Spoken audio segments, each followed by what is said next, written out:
Hello and welcome to the Hungaroring for the 10th meeting of 2023 in the GPVWC Formula Sprint 1 Championship. My name is Edward Hunter, and me and broadcast director Heigo Poom are going to take you through two races here and our qualifying session, of course. It's coming in just a moment of 35 laps and 23 laps respectively. Of course, the first race being decided by the qualifying grid, the second race being decided by a sort of reverse grid draw, which you will see when we get there, who gets picked, of course. It's going to depend on the finishing order, who finishes between 10th and 15th, if I remember correctly.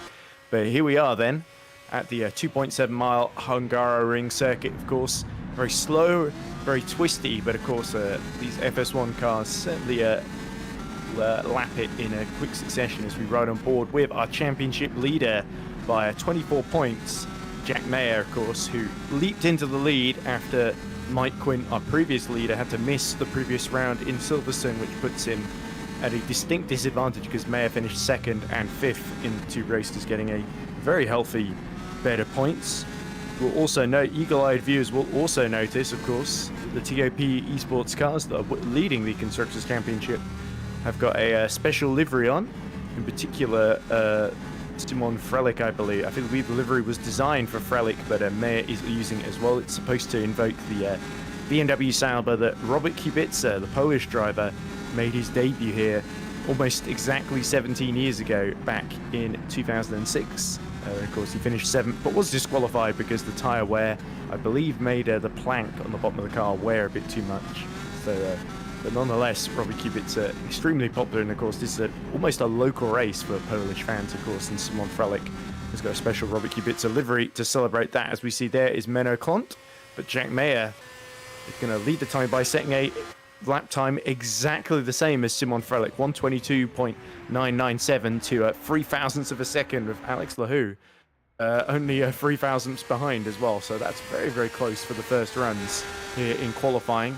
So that shows we're in for a cracking 11.5 minutes then. There is Philip Koenig, who is able to get a lap down on the board, but Koenig will be hoping to get himself a little bit higher than 13th, especially for a couple of big hitters like Maciej Hiller, of course. There is his teammate Patrick Rozak in the Build Sim Volpino, looking to stamp his authority. He just twitches on the exit of the chicane there. That's where you need to be so careful getting down the power because it's going from such low speed. You've really got to make sure that you get the traction zone spot on, especially once we get to the race. You cannot afford to be destroying your rear tyres through there. Patrick Rozak certainly had his adventures this season as he slides through into that's turn, I believe turn 12 there, now into 13, and the final corner 14. Such a long right-hander, and there he goes, so impatient to get on the front. The rear tyres complaining all the way around the lap. But of course, those softs, they are going to wear quickly around here. Across the line goes Rozak, and it's 124.2, only good enough for 17th position. There is our winner last time out, and a winner of the reverse grid in Hungary. So Carlos Martin, winner of the feature race in Silverstone. It was a very, very impressive victory against Jack Mayer. And of course, our substitute driver, Giuseppe Saracino, and Alex Lahu. Great fight between those four. Of course, ending in favour of Carlos Martin, who is now right behind his teammate Omari Watson in the championship. Unfortunately, we can't see how much time is left in the session. It's almost exactly 10 minutes at the moment.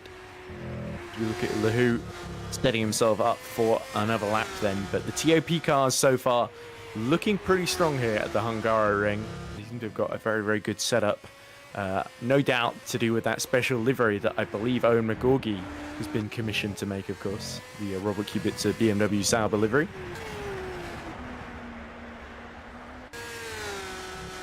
But there is Martin then on his outlap, but it should be Lahu that starts. But here's Maciej Hiller, who is setting a few green sectors, so this should get him into the top 10, you would think, if he can complete the lap then. And the final corner we come as far to the inside as we can before drifting out wide from the apex. After as much speed, and in fact, he gets him onto provisional pole, just 34 hundredths, 34 hundredths ahead of Jack Mayer there. So Maciej Hiller, last time he was here, he won the reverse grid in Spain, of course, at Barcelona, and now he's picking up right where he left off a couple of rounds later. So form there from the Bilson Volpino driver, Maciej Hiller, on a fine form. Lahu has set a purple first sector here. Let's run on board as he gets on the curb and washes out into turn 5 there, and then completely cuts the chicane of 6 and 7. So that is certainly going to destroy any chance he would have had. But Martin has set a 30.5, gone even faster in the first sector then. Here he is. He actually gets turn 5, 6, 7, almost spot on there. And yeah, not going too much over the curbs at all. So that really shows you how low the Netrex is set up towards the ground. Here comes the Spaniard through the fastest part of the track then. These sort of sweepers through 10 and 11. Now towards 12 we come. So it's a green middle sector then. So he's not quite as quick as Maciej Hiller. This could well get him near or onto the front row then. It depends how these final couple of corners go then. This is where you really need to make sure you're careful, you're patient on the power, but you're not too patient, of course, because then you're letting time ebb away from you. Towards the line we come then. And where's it going to be for Carlos Martin? It is going to be provisional pole. There we go. 25 hundredths ahead of Maciej Hiller there. But Jack Mayer, not as quick, and we'll have to return to the pit lane along with Simon Frelick. So the TOP cars in formation, but Thomas Harvey sets blistering final 2 sectors there and goes 39 hundredths ahead of Carlos Martin there. So small margins. The top 5, less than a tenth in it then. And only a tiny margin separates Lahu from the quintet fighting for pole at the moment. The quintet means 5, by the way. But here comes Mike Quint then. Previous championship leader for Multiforce. Multiforce had a torrid time at Silverstone without their leading light to guide them. And Mike Quint will be a very welcome sight for Multiforce then. As he crosses the line, what is the lap time going to be for the very talented Estonian, I want to say? I forget Mike Quint's nationality. Let me just check it out very, very briefly. I believe Mike Quint is, in fact... no, he's Dutch. Not. I don't know where Estonia came from. I was thinking of. Must have been thinking of Risto Capit. He is Dutch, of course. Yeah, I don't know why Estonia came to my mind. But anyway, here is Simon Frelick then on his outlap, and now he's got to beat the lap we saw set by Thomas Harvey with 6 minutes left to go on the clock then. And it was, of course, Heigo Poom was in my ear, desperately trying to correct me for getting Mike Quint's nationality wrong there, which is very kind of him. Patrick Rozak then goes out the final corner. He's dropped to 22nd in the order, gets himself back up into the top 13. So that is decent news for Bildsim Volpino, with Hiller in the top 3. Another car only about 10 places further back. That could make the difference as Lahu sets another purple first sector then, in his bid to get back into the top 5. Remember, he was on the front row back in Silverstone. He's a very, very quick first sector, 30.4. 2/10 quicker than the time Hiller has just come through and set. To sector 2 we come, and again, fastest personal best, 29.155. Into turn 12 we go. A little bit wide on exit, but just about kept 2 wheels on the curb there. Now, on these 2 very, very slow final couple of corners to go. Into 14 we go. And Lahu just lets the car bite before going into the apex, and gets a decent run on the exit. And it is going to be provisional pole, even though the final sector was a little bit slow there compared to his previous best lap.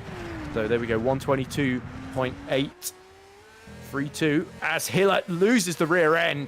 And that was looking like a very, very strong lap before that happened. That moment into turn 13, so easy to get the rear crossed up there, as we saw Max Verstappen do in the real life race here back in 2022. And Hiller does not go any faster. Here is Simon Frelick in the Robert Kubica livery, and again he gets crossed up too at the rear. So perhaps this is the track temperature, 46 degrees. The rear tires are starting to overheat here, but Jack Mayer keeps it under control through 13, and now into 14 we come with the championship leader.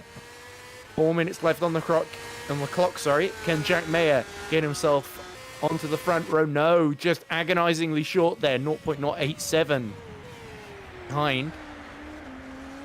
He'll have to start another lap then, but time is starting to run out. Here's Perseus Miram for Pixel 8 Esports. Miram had a bit of a tricky season to negotiate so far. It's been slim pickings for Pixel 8 Esports. Can Miram get himself into the top 20? No, it's only the top 26.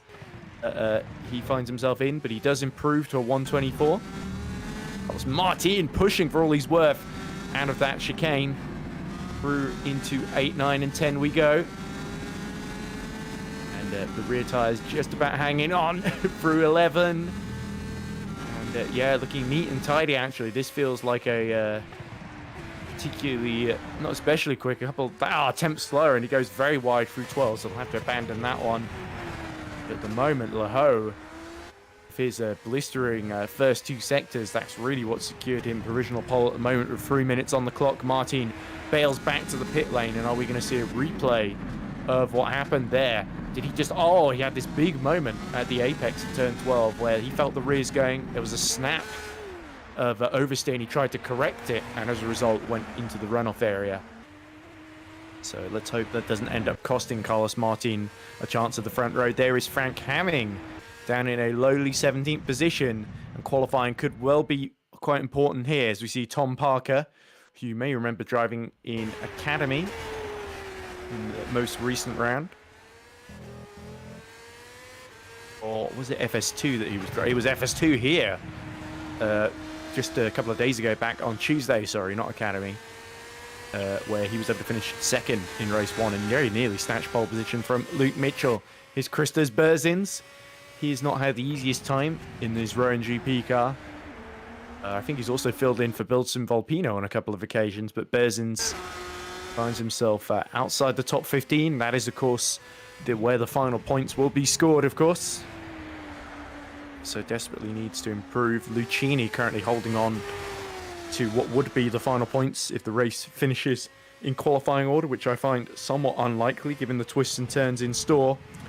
And less than 2 minutes to go now, so those not on a lap could find themselves at a distinct disadvantage here. Only Jack Mayer out of the top 6 and Simon Frelick are out on track, but Martin has just joined them. His Dragoon on an outlap. Vincent Gutt makes his way around down in 9th position for Spark. His teammate Harvey's on the front row. Gutt needs to keep Mike Quint behind him at the very least. That would be a good return for Spark after Martin Hemmingson won the most previous round for them, filling in for Thomas Harvey, of course. Harvey, another driver to be absent at Silverstone. Vincent Gutt improves a little bit in the final sector, but not enough to get himself out of 9th position. As, we see is that Dragoon losing a lap there. The timing screen certainly having a bit of activity. It was Omari Watson, actually, sorry, that got himself up into 7th with a time of 123.059. Ho sets off on his final out lap then. Looking to consolidate that pole position, which of course incredibly important here. Lucchini, sorry, this is Meggio. I've mispronounced Lucchini's name there, so I'll try not to add in an H when there isn't one. Lots of people saying that Alex, who has already set the pole time. Here's Lasse Latinen, of course, very popular in the chat, trying to get himself into the top 15. He's one place outside at the moment.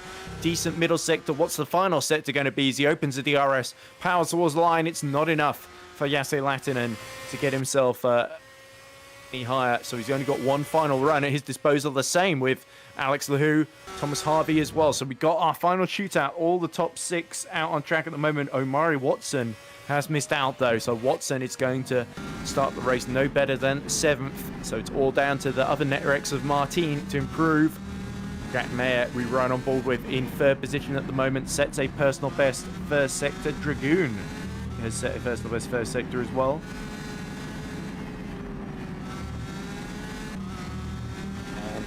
Looking neat and tidy so far. No other improvements from the front runners in the top 5 then. So purple sector, middle sector though for Jack Mayer. So that is absolutely crucial for him in terms of his chances. Can he launch himself onto the front row here? Only a couple of corners to go then for our championship leader. Just collects a mini slide there.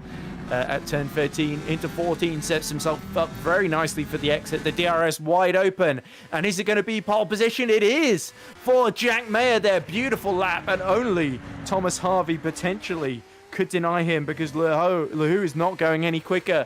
One corner to go then, and can Thomas Harvey get the spark onto the front row then? From 3rd at the moment, goes very wide at the final corner, but sets a purple time. It's not enough though. He falls agonizingly short as Martin seems to have crashed out at the chicane, so that's why he wasn't going any quicker. Mike Quint gets himself up to 8th then, ahead of Dragoon and Vincent Gatt, so that's very important for the man 2nd in the championship. Needs to overcome a 24-point deficit, but it's the man leading the points in front of him, Jack Mayer, that will start on pole position once more then.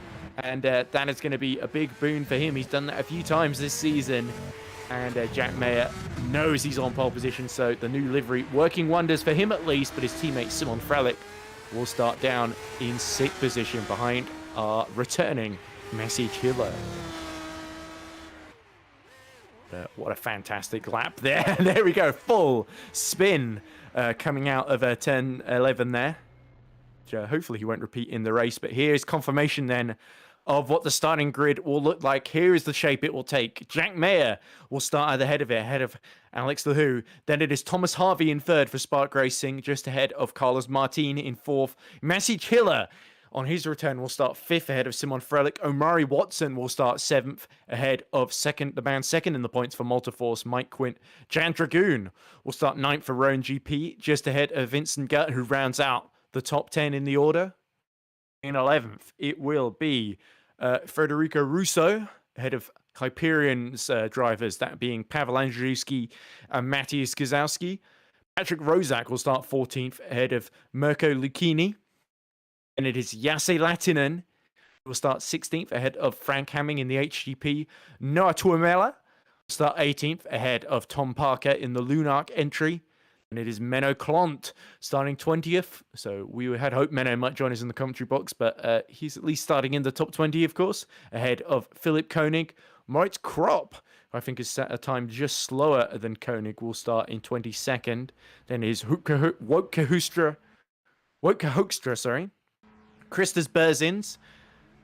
Daniel Dragoon, I believe brother of Jan Dragoon, starting 25th. Persis Miram in 26th, Federico Marino 27th, Juan Mafuentes in the other EP lap, starting just behind his teammate in 28th, and rounding out the order in 29th, it's Philip Koenig, who had his lap time deleted. I believe he did not set a time in the end. Right, so with qualifying over, I think we're going to go on a short break at the warm-up as everyone lines up at the exit of the pit lane to get a few practice laps in before the start, and even if you need a few practice starts there for Omari Watson and Annette Rex. But we're going to join just the other side of the break, and when we come back, it will be in time for race 1, and we're going to see if Jack Mayer can extend his championship lead starting from pole position. We'll be back in just a second. Don't go anywhere.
Hello and welcome back to the Hungaroring. You join us after a thrilling qualifying session ahead of race 1 with 35 laps ahead of us and Jack Mayer, championship leader, starting on pole position. My name is Edward Hunter and alongside me in the commentary box is a name you'll be very familiar if you watch GPVWC races for a long while. It's of course Reuven Machete commentating alongside me.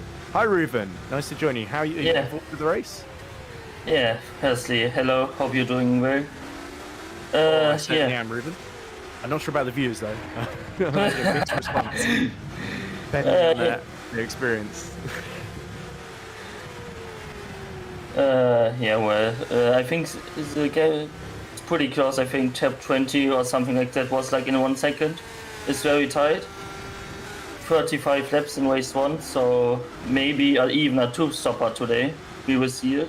So yeah, I think it was a top 5 or top 6 maybe, all within a tenth essentially for everyone from Mayer to Lehu on the grid. So will be interesting to see how things play out, of course, whether the championship leader can extend his lead or whether someone else can play a blinder on the strategy as we wait for the warm-up to finish. And Alex Lehu currently leading it at the moment on a 1:23.8, so a little bit, quite about a second slower than the times they were setting at the end of qualifying there. Of course, track temperature has changed a little bit. It was a little bit hotter and stickier. I know it's still 46 degrees actually, so the track temperature hasn't changed as much as I thought it would. Probably a good idea to check before starting that sentence.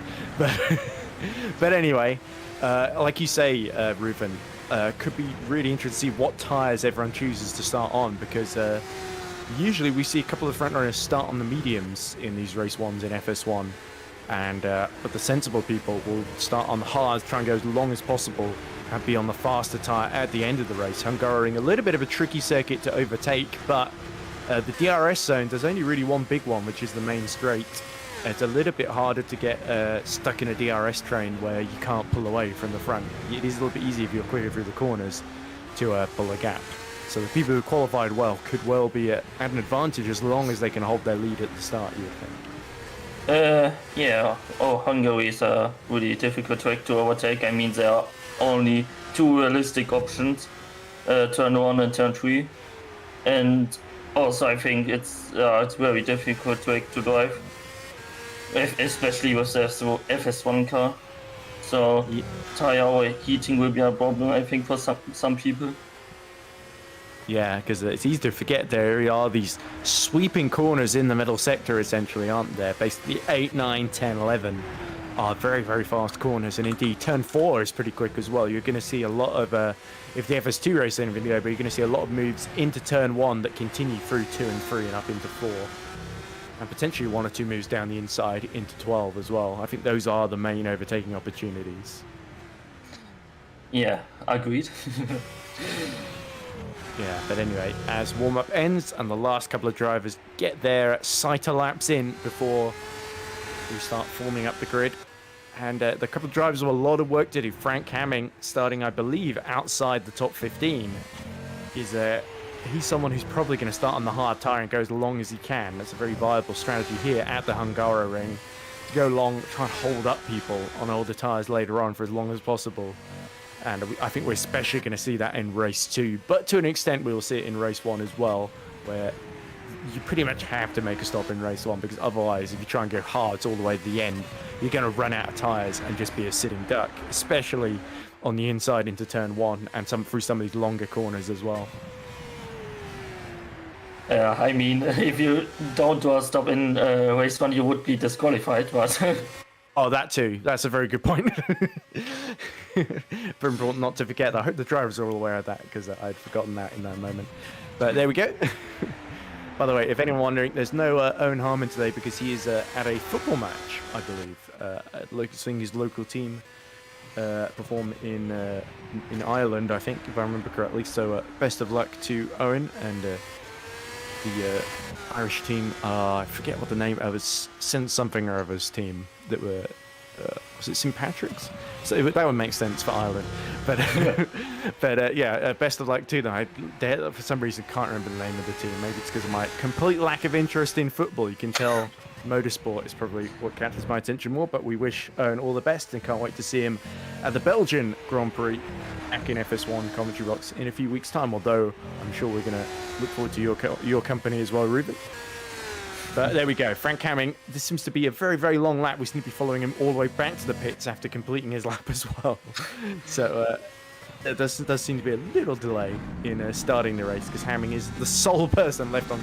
It might have been that he just crossed the line in time while we were nattering away and talking for another lap. Let's see. Yeah, it seems to be heading towards the timing beam then. So just turned 14 to go. What's it going to be for Frank Hamming in the 73 and just loses it?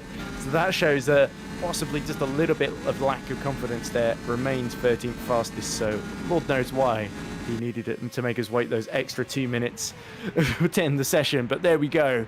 Frank Hamming well and truly done then.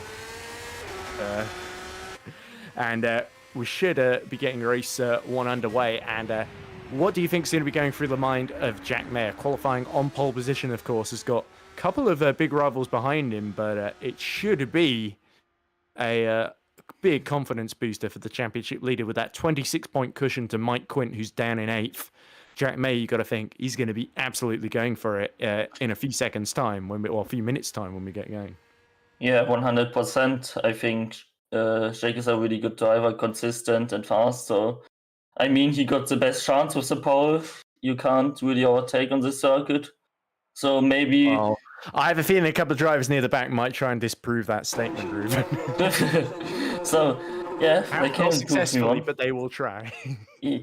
Yeah, I mean, also the strategies can be in the top 5 very different. So, like, maybe Alex is going for a 2-stopper, for example, and Jack is only for a 1-stopper. This could be very interesting. But anyway, there we go. The grid's starting to populate then, and it's going to be 35 laps of very, very close, tense action then. And, of course, you see Jack Mayer with that special BMW livery, Simon Frelick with a similar one, and a Robert Kubica helmet, of course, created by Owen McGorgy, who you may recognize from his dominant position in Super Lights, leading that championship, having won several races this season. But he also designs liveries in his spare time while he's waiting for his chance to drive, of course, and when he's not subbing in Super League as well. But Of course, it's great to see our returning drivers, of course, Mike Quint and Thomas Harvey back on the grid, with Harvey starting, of course, in the top 5. There's every chance that Spark can make it 2 wins in a row after Martin Hemmingsen won the reverse grid race at Silverstone in Thomas Harvey's absence, taking over his seat. But, of course, Carlos Martin, let's not forget him, a big threat, starting there just on the second row, directly behind Alex Lahou. But we are about to get going onto the formation lap in a few seconds, Reuven. And this is crucial then. All the drivers need to get their tyres into the right operating temperature so they can make the best getaway off the line possible. Yeah, also not to forget the brakes. If you don't have warm brakes for T1, it goes straight and crash into somebody. Exactly. But here is the starting order to recap then. Jack Mayer on pole position from Alex Lahou. Thomas Harvey at the front of the second row ahead of Carlos Martin in the Netrex. Then on the third row, it's Masic Hiller and Simon Frelick right behind him. Omari Watson heads to the fourth row ahead of Jan Dragoon.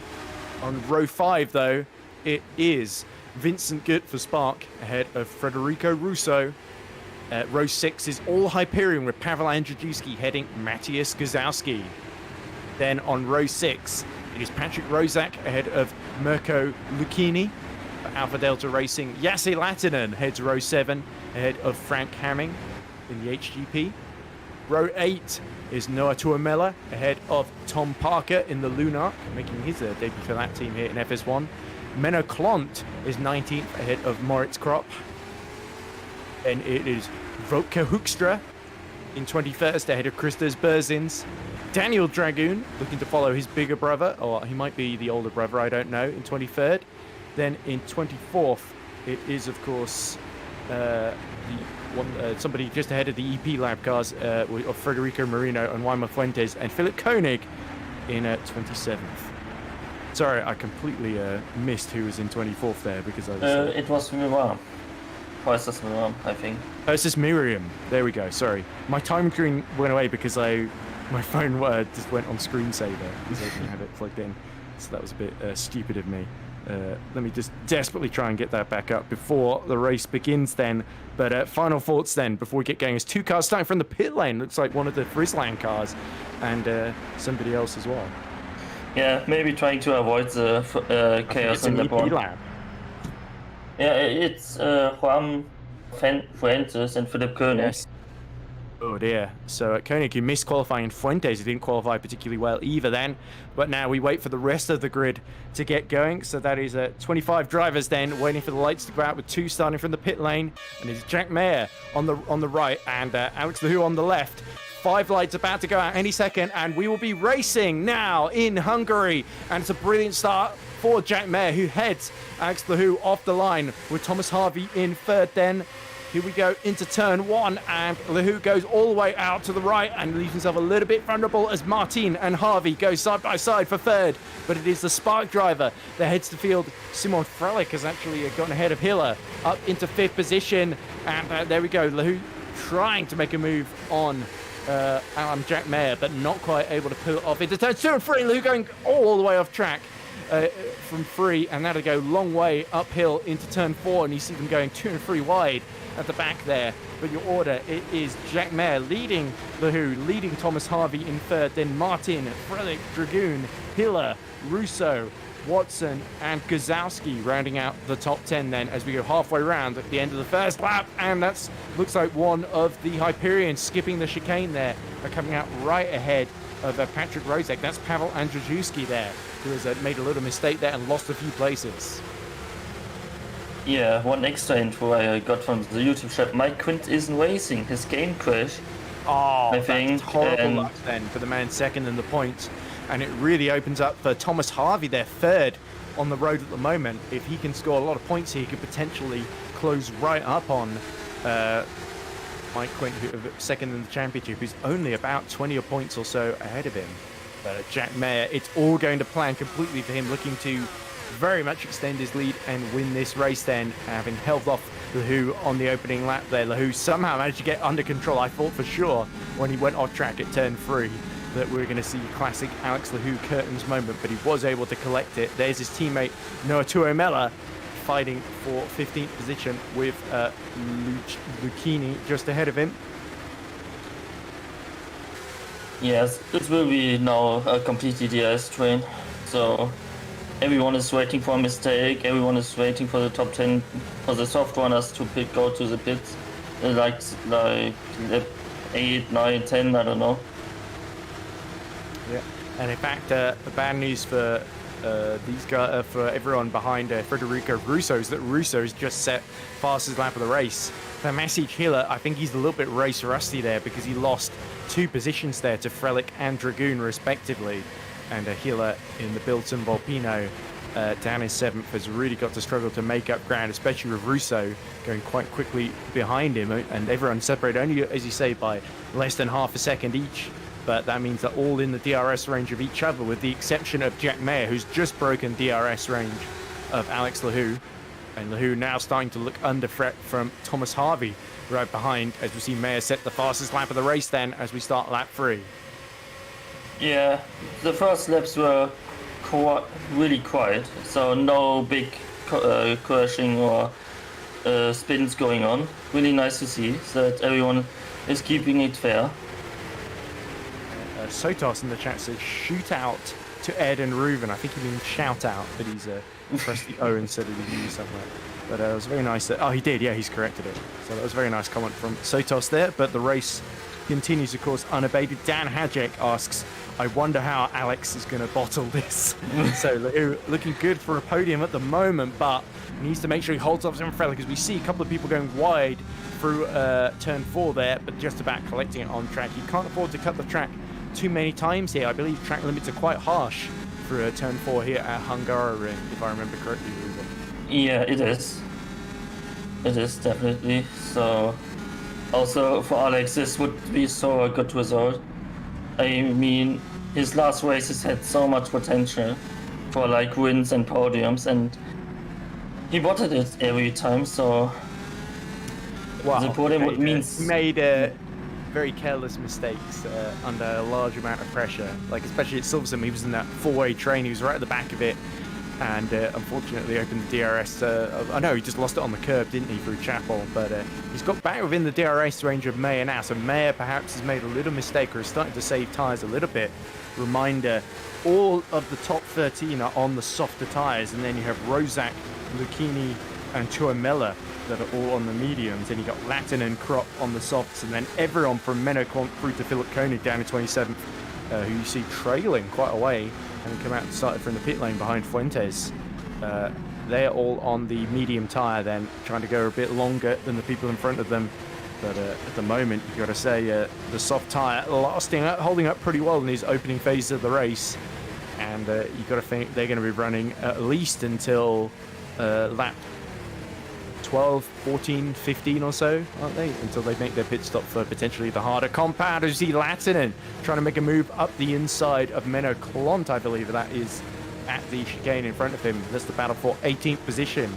And the Friesland of Latinen looking for a decent result. He's the top 15 has sort of eluded him a little bit so far this season. And Jasi Latinen, who we've seen get such great results in Academy, looking to prove he can do it at the 3rd tier of GPVWC in FS1.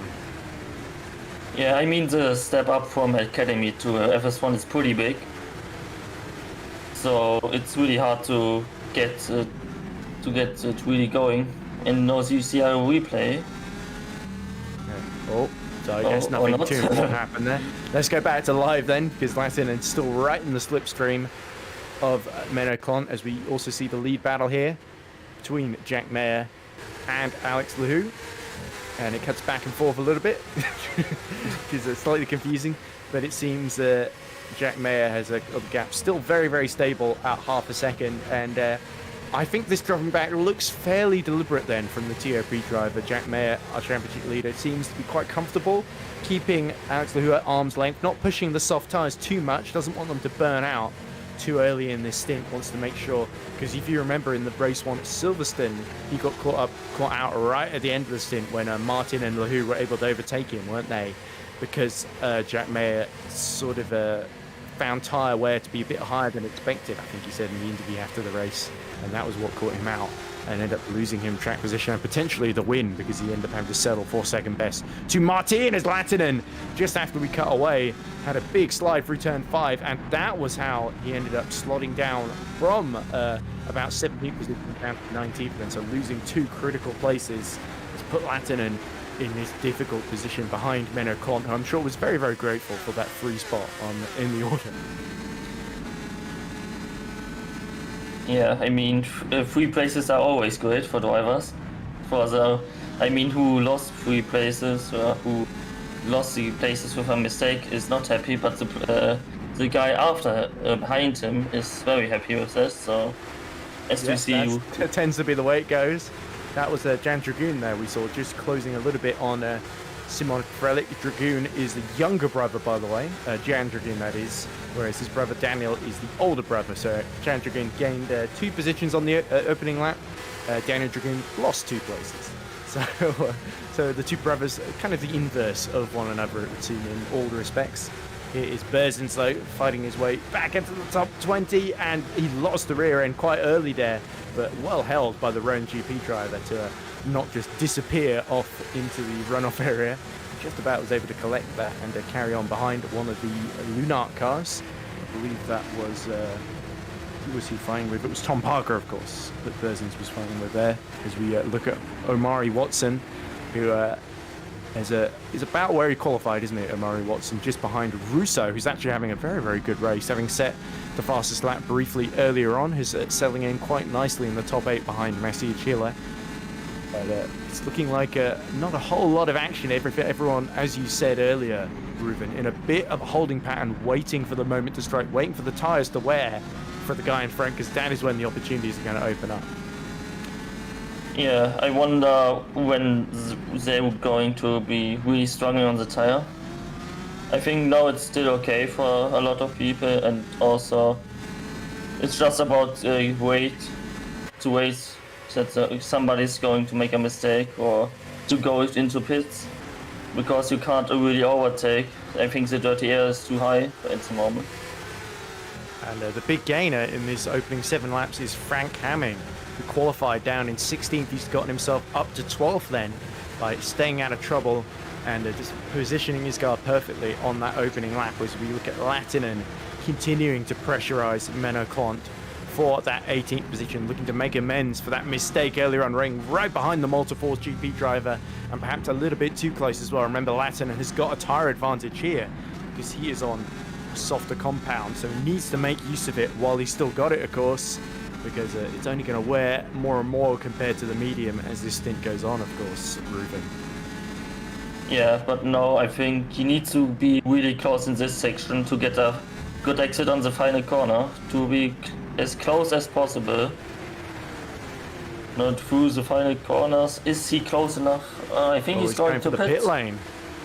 So that's the two-stopper. Yep, so Lattinen commits early to try and pit to at least get fresher tyres in a bid to get some track position and gain ground. And are we going to see anybody respond to that, or are we going to see everyone stick to the one-stop strategy that they're probably, some of them, especially near the front, are probably planning? Because if you've got the track position, you'll want to run a bit longer in order to keep it and have fresher tyres in the middle phase of the race. Switching to the mediums then is Yasser Lattinen. He's going to come out in 27th and last position behind Juan Mafuente. So certainly got a big gap to work with, but this is where the people like Menno Klont down in 18th are going to start to worry and wonder. They'll be looking at that pace of Lattinen worryingly over the next couple of laps, wondering if they should respond or not. Yeah, I mean, Menno Klont is on the harder compound at the moment, so he will drive longer to have the tyre advantage certainly at the end. Yeah, it could also be Lattinen trying to trick people ahead, pitting. Oh, as we see Jack Mayer slide it through turn 13 there. That was a wonderful four-wheel drift there, sustained through almost the whole corner. But this is really this is sort of making Alex Lahoud lick his lips a little bit, because far from worrying too much about Harvey behind, who's within 7 tenths, he's now within 3 tenths of Jack Mayer going into turn 1 here. And there's just a sniff of victory for the TCS off-racing driver here. Can the Frenchman make a move. It's difficult to see where the opportunity could be unless it's down the front straight again with DRS if Jack Mayer makes another mistake there. But he'll, of course, be wise to that now and be looking to just control the pace on the apex here to make sure Alex Lahou doesn't get an opportunity to go around the outside or even up the inside of him into any of the overtaking zones.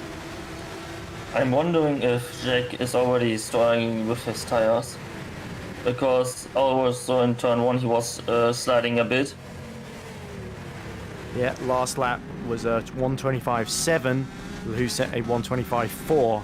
And then we've got Harvey behind set at 125.6. So yeah, it's definitely significantly slower than Lahou. Seems to have the tyres under control at this phase, but still a long way to go in this race then. And Jack Mayer, while he probably doesn't want to be undercut, he also doesn't want to give himself too big a job at the end of the race with the medium compound, trying to nurse them in the final couple of laps. And already Lahou has been backed up here through the final sector because Mayer has just gone for it and gained a couple of attempts then.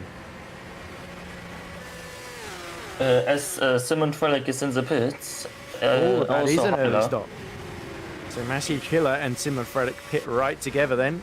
There is Frelick. Oh, and he just sees the Vilsenvo Pina cut across him while he's having the new set of tyres put on. And he's hit another set of the softer tyres going on both cars there. So that is a brave call. I would have thought they might have pit early for the mediums and then gone for the softs near the end, but Menno Klomp will go through there in 15th position. Maciej Hiller will come out in 20th, with Moritz Kropp also pitting in the Lunark as well. Simon Frelick in 19th now behind Christos Berzins. So Frelick and Hiller have got to make overtaking moves to make this strategy work then, because that is a very unexpected move there to pit at the start of lap 10 there. Yeah, the traffic will be a big point in the strategy. I think to go longer is now a bit smarter, because the undercut won't be so powerful if you got traffic with a slower car. And we see Alex Lahou is closed in once more. He was 2 tenths faster in the first sector then on this lap and set pretty even times in the middle sector. So it's the first sector where the DRS is really helping. And now it looks like, oh, that was a late call there from Jack Mayer. He saw Alex Lahou went for the pit lane behind him. And this means, I believe, that it is going to be Martin staying out that takes the lead then, as our top 3 runners, our erstwhile top 3 runners, are all going to come into the pits to respond to what Simon Frelick was doing there. So has Carlos Martin played a blinder here by staying out, or was this an absolutely necessary move from Jack Mayer and co to keep track position from Frelick as he narrowly avoids contact with the Hyperion there? It's a narrow pit lane here at the Hungary ring. He's going to get out just ahead, but it looks like Jack Mayer has gone for the soft tyres while Alex Lahou has gone for the mediums. Yeah, there is Frelick. Frelick has jumped Alex Lahou on the soft tyres, so he was just about able to find a clean piece of track there, and TOP have used that strategy to perfection then, but Frelick is now all over the back of his teammate Jack Mayer then, as they're stuck behind the Rowan GP car. yeah, they need to make the moves fast, because if Martin goes even longer and makes the one-stop work, it can be really dangerous for them. So there we go. So of those who pit, we've got Jack Mayer on the soft tyres, Frelick on the soft tyres, Lahou on the mediums, Harvey also on the mediums, Hiller on the softs then. So all that group is all together right behind Christos Berzins. So keep an eye on those lap times compared. Then Jack Mayer has passed Berzins then for 14th position then. So Jack Mayer not hanging around and has got a little bit of clear out. That was absolutely crucial move, as we see somebody going off track. That was one of the Lunark cars there, as Berzins is going to be overtaken and bangs wheels with Simon Frelick, and that potentially, in fact, he does allow Alex Lahou through. And now Thomas Harvey is going to go around the outside through 13. Is he on the medium tyres? And he's got Hiller right behind him as well. Harvey slides the rear tyres. Hiller is going to go around the outside into turn 14. This is absolutely crucial. Who's going to get the run out of this final corner? It looks like Harvey's going to hold the inside here as they fight for the slipstream behind Berzins. This is absolutely epic racing as one of the Rowan GP cars pits behind them. And Harvey goes up the inside. They go 3 wide, Ruben. Wow. Wow, really, really good racing. No wheel banging or whatsoever. Fair, clean fighting. And now Hiller is passing Berzins. And Dragoon is also for going Harvey through. to keep Hiller at bay there. And now look at the gap to Lahou in front of him. He's got to hope there's more traffic holding them up ahead. So Carlos Martin, meanwhile, stays out. So a 125.1 last time out. Jack Mayer, obviously coming out the pits at a 146.9, but first sector times, it was a 31.2. So he's actually a tenth quicker than Martin in the first sector then. So the fresher tire starting to play to his advantage. Carlos Martin, looked like he had a think about pitting there, but then decided against it. Watson doing the same strategy. So this is what we saw memorably in previous races like Spain, like Canada race 2 as well. We saw the net racers staying out longer than anyone else and being able to make that strategy work in their favor. So let's see if that's going to be the case here at the Hungaroring. Jack Mayer now in 10th. He's past Tom Parker, and now Frelick gets past Tom Parker as well in the Lunark. And now it is Hoekstra in the HDP holding up Jack Mayer, but not for much longer. And he's going to get a double slipstream here because that is Menno Klont just ahead of him. Frelick looking enviously ahead of his teammate and trying to go around the outside here if he gets held up. And now we've got the other TCS off of Tuomela. They're starting to hold up Jack Mayer just as he passes Bubka Hoekstra. Here we go, around the outside goes Jack Mayer into turn 2 there. Is he going to be able to hold this one out? Yes, he is. He's got the line. But wow, side by side he goes with the, that's the Modern Force GP, sorry, of Menno Klont there, with Tuomela a little bit further up the road. Yeah, great move from Jack. He needs to make this move. He needs now to push on this tire to make this strategy work. Yes, but even making these moves, that was a 126.6 last lap out, and it was for Carlos Martin a 125.7, so it's very much hanging in the balance. If poor Jack Mayer can't find some clear air soon, and he has got, 6 seconds to Tuomela in front of him, is it? 5 seconds, sorry, he's already cut a bit out of that gap. So he's got some clear air to work with, but it won't be long before he's right behind Tuomela, who's got every reason to hold him up. And now the net rakes his pit, and this is absolutely crucial because they're both going to try and leap ahead. As actually Watson stays out, sorry, it's only Carlos Martin pitting, along with Mirko Lucchini. So here we go, the Spaniard of Carlos Martin exits the pit lane, and where is he going to be in relation to Jack Mayer? Mayer has got free track ahead of him, and Carlos Martin is going to come out in what is going to become a net second ahead of Simon Frelick, who is just going up the inside of Hoekstra into turn 1 there. So Hoekstra really held up Simon Frelick there. Only Jack Mayer was able to get ahead then. So Carlos Martin on fresher soft tyres. Well, that's 3 laps fresher than Jack Mayer. So as this stint goes on, this is really going to play into the hands of Carlos Martin now. Yes. And now leading. Yeah, the tire advantage will be pretty big. On the Hungaroring, it's always good to have a fresh tire. Yeah, but it's also good not to be held up by the cars in front as Tom Parker loses it and tags into the side of the Bilson Volpino. That wasn't Rozak, that was Hiller, I think, that he hit there. Yeah, I think so too. So a lucky escape for Maciej Hiller, who, remember, last time he drove here, he won the reverse grid race in Barcelona, but he's not had things his own way, really, in the first stint of this race. So Tom Parker here in the Lunark. Right behind is that one of the TCS off racing cars. Ahead of him, and he just loses the rear end like we saw. That was Gasly Lattinen make that same mistake earlier, wasn't it? So easy to do. And we see is that just Tom Parker threading his way through there. And let's go on board with Hiller. So this is going to be scary then, Ruben.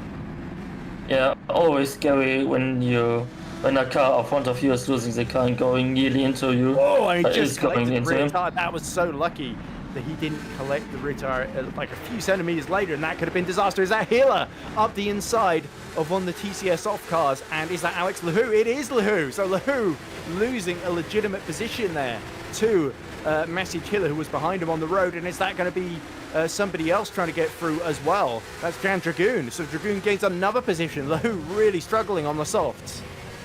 The hard tires, sorry. Yeah, Alex is actually on the hard tire, so he will go later on the softs. Yes. So Hiller and Dragoon using the softs to full advantage there into turn 1 then. To both clear.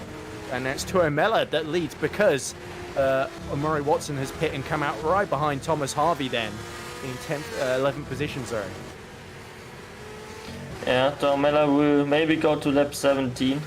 Or maybe Tuomela is going to try and help Lahou gain a few positions by holding up the pack just a little bit.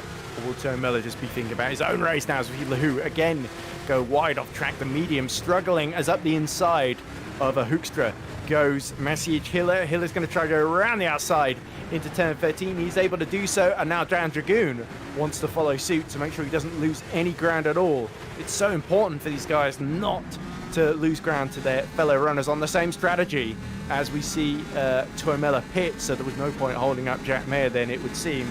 So the order now, it seems legitimately, is Jack Mayer on the softs, Carlos Martin on the mediums, sorry, not the softs as we thought earlier, Simon Frelick on the softs, Menno Klont, I think, has yet to pit, and he's on the mediums, Maciej Hiller on the softs, Dan Dragoon on the softs, and Alex Lahou, and everyone down to Pavel Andrzejewski in 14th on the mediums as Harvey goes round the outside of, it's all happening, isn't it? That must have been Hoekstra. Yeah, good move. This corner is a good opportunity for the fresh tires to use them to the full advantage, and now Hiller is maybe thinking about a move against Menno Klont. Yeah, Klont is really going to hold him up here. If he wants to finish on the podium or catch up to Simon Frelick, he needs to clear Klont pronto, rapido as they say in Spain. But Maciej Hiller not finding a way through so far and needs probably to wait for the DRS zone. You would think that there is potentially an opportunity here up the inside into turn 12, but again, it doesn't quite get the run. Those medium tires working well on the Multiforce GP of Klont. So this alternate strategy could end up working to Menno Klont's favor and getting him a few points inside the top 15 if he can recover ground later on when he switches to the softer compound. Of course, Hiller has got to worry about Jan Dragoon, also on the softs right behind him.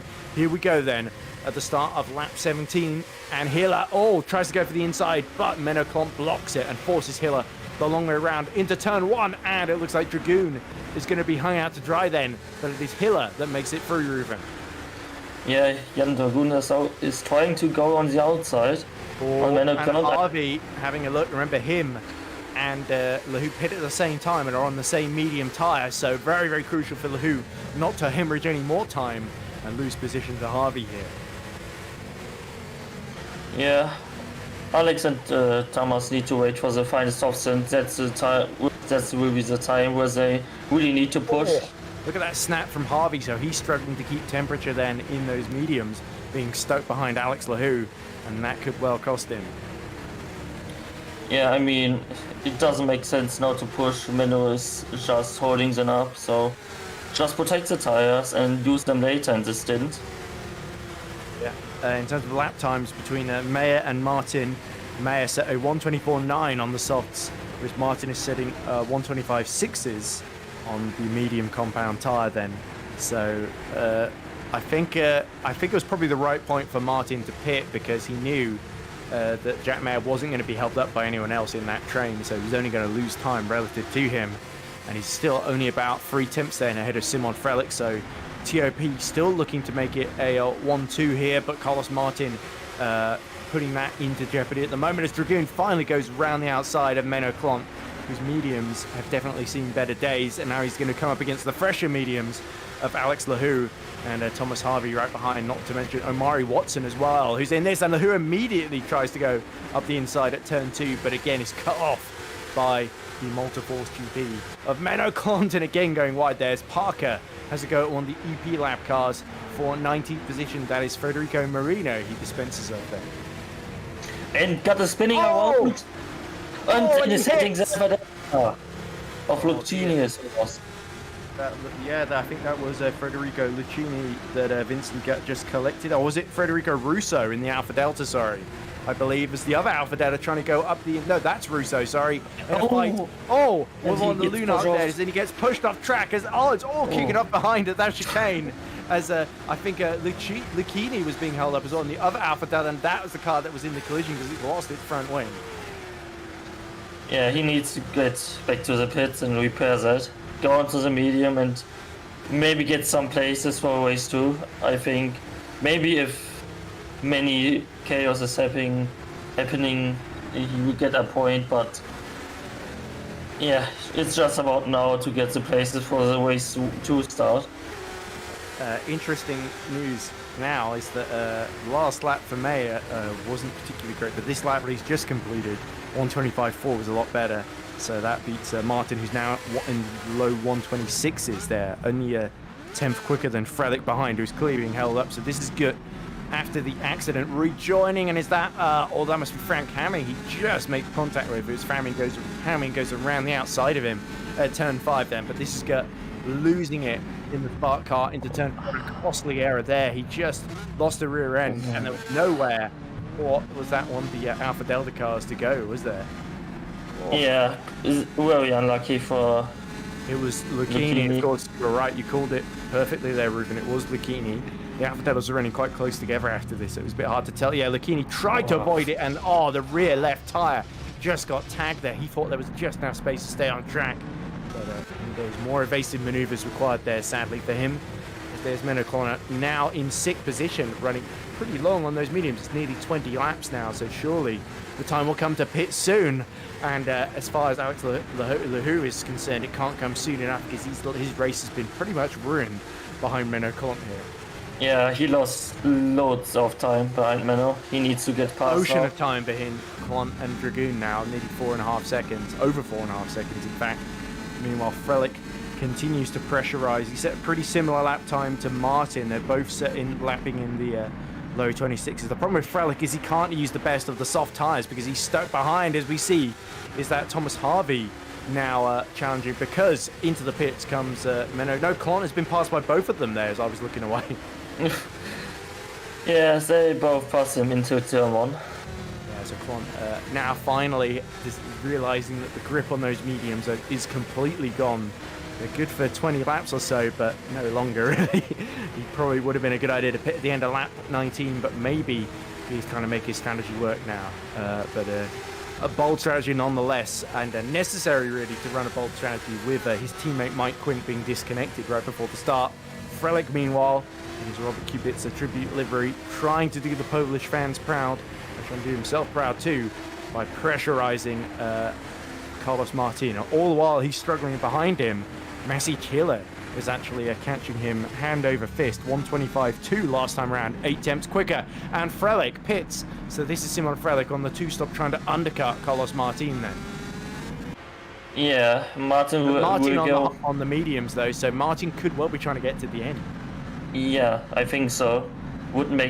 Maybe he would go in the end for a fast soft stand, but you have seen that even on the quicker tire, Frelick couldn't got past Martin. So yeah, and Hiller doing the same strategy then, pitting for a set of mediums rather than the softs then. So this is bold from Simon Frelick to run. Oh, that's going to be 14 laps then on the soft tire, but I hope the tire life is there. You see Klont is in there, Hoekstra, Crops. I think Klont must have had to make another pit stop then. I think he pit 2 laps in a row there, did he? I think Frelick is actually on the medium, because otherwise if he is again on the soft he would get disqualified, because you need to run the hard tire and the soft tire. Did Frelick do the... Yeah, I think he is actually on the mediums, you're right there. So it's just the graphics not updating properly until now. But there we go, Simon Frelick then down in 13th. You'll hope everyone ahead of him hits, but of course the likes of everyone ahead of him, apart from Turo Miller, Dragoon and Jack Mayer in the lead, is on the medium tyre. So this could be a difficult stint then for Simon Frelick. He's got to catch up as soon as possible. But the gap between Mayer and Martin, 5.6 seconds then, with the lap times being pretty similar, and Mayer only having a small advantage at the moment on those soft, and he pits now because Jack Mayer knows he's got to keep a track position with Simon Frelick then on his strategy then. So now the pressure is on Martin to get those mediums to last, to get his strategy to work in his favour. Yeah, I mean, Jack Mayer and Frelick needs to get like nearly 20 seconds or 18 seconds back up to Martin in 13 laps. So they need to do over a second per lap faster. Jack Mayer coming out the pits now, and he's going to appear right in front of Federico Russo in 9th position. So he's got quite a few cars in between himself and Simon Frelick. You should see Frelick just appear in shot right at the back there, trying to catch up to that train, led, of course, by Federico Russo in the Alpha Delta. And now, of course, this frees up a lot of the medium runners to unleash some of their pace. Alex Lahou especially can now try and catch back up to Dragoon, who is staying out a bit longer than Hiller, interestingly. So let's see if this strategy works in his favour, because Dragoon is on the softs. They're not going to be particularly healthy, although he is lapping quicker than Carlos Martin ahead of him. 125.8 last time round, 126.3 for Martin on the mediums. But it's still quicker than the lap time set by Lahu and Harvey, 25.6, 25.8 respectively. As we see Crop now, trying to get it turned in. Had to have a few goes into turn 5 there. But Moritz Crop in the Lunark trying to apply pressure to Berzins in the Rowan GP entry. And Dragoon in the pits now. So he's going to concede second position. So no doubt he's going to come out behind Maciej Hiller, who's in 13th at the moment. So this will be interesting to see where he filters into the order. What tyres is Dragoon going to go for? Is he going to try and get to the end on softs, or will he go for a set of mediums? I think it's a set of mediums then, Ruben. Yeah, he needs to be on the medium. And we go, through goes Hiller then.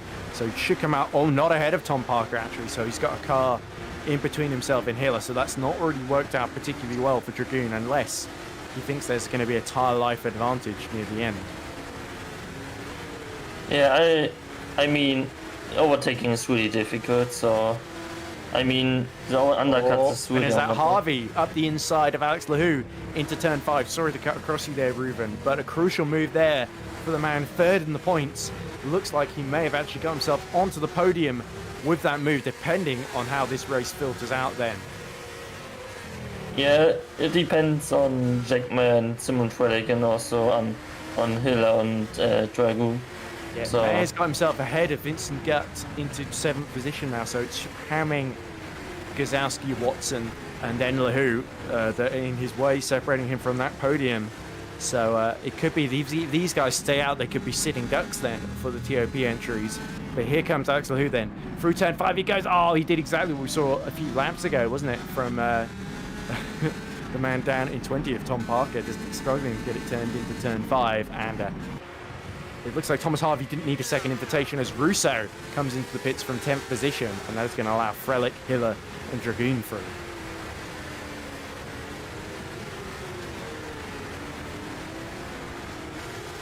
Lap 24 then of 35, so 11 laps remaining. We're going into the closing stages of this opening race, and it's been a very hard-fought strategic encounter then, with Carlos Martin leading at the moment on a different strategy to the TOP cars. Jack Mayer, who was leading this race, seems to have decided to do an extra stop along with Simon Frelick, with the TOP team deciding that's the fastest strategy, but it's given them a lot of cars to overtake. Potentially that traffic could well decide the race then. Martin lapping in the 126.1s, while Jack Mayer down in 7th then on fresher medium tyres, but in the 125.5s at the moment then. He is about half a second then behind Frank Hamming, who's gained a lot of ground from his grid position up to 6th in that HGP from down in 16th. So he's gained 10 places so far in this race, but I fear Jack Mayer is going to overtake him very, very quickly here, given the relative tyre life difference here between these two cars. Yeah, Mayer needs to make it quick. I think he can really go for P2 as Thomas Harvey is going to the pits for a fresh set of soft tyre, I assume.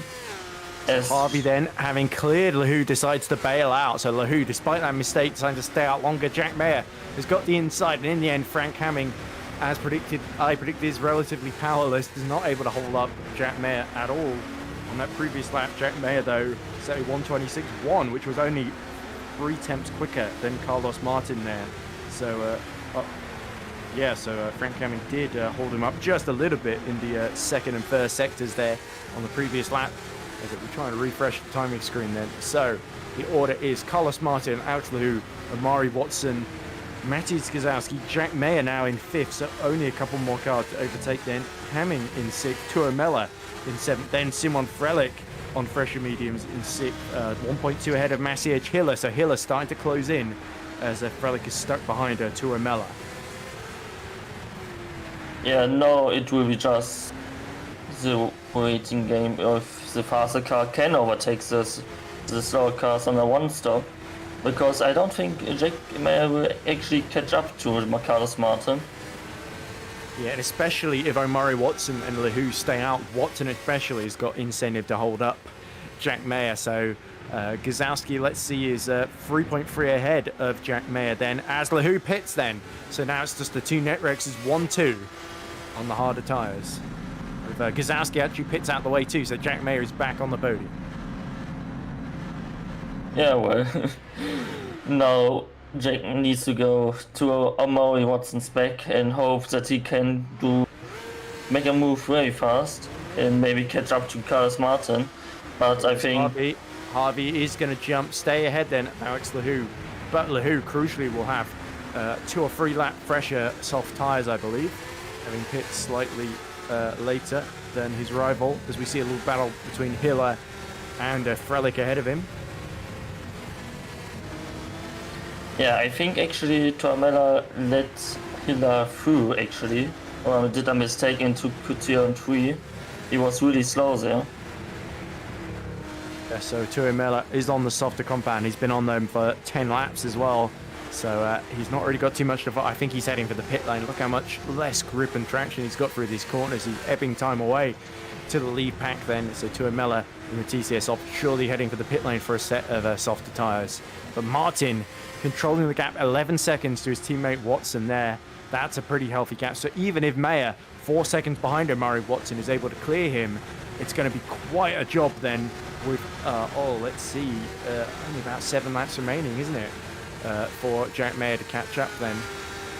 Yeah, he needs to be like 2 seconds per lap faster. I think if 25.4 last lap around, but as long as Carlos Martin keeps lapping in the low 26 threes, that's going to be okay for Netrex, as Harvey sets the fastest lap of the race as Lahou comes out the pits then.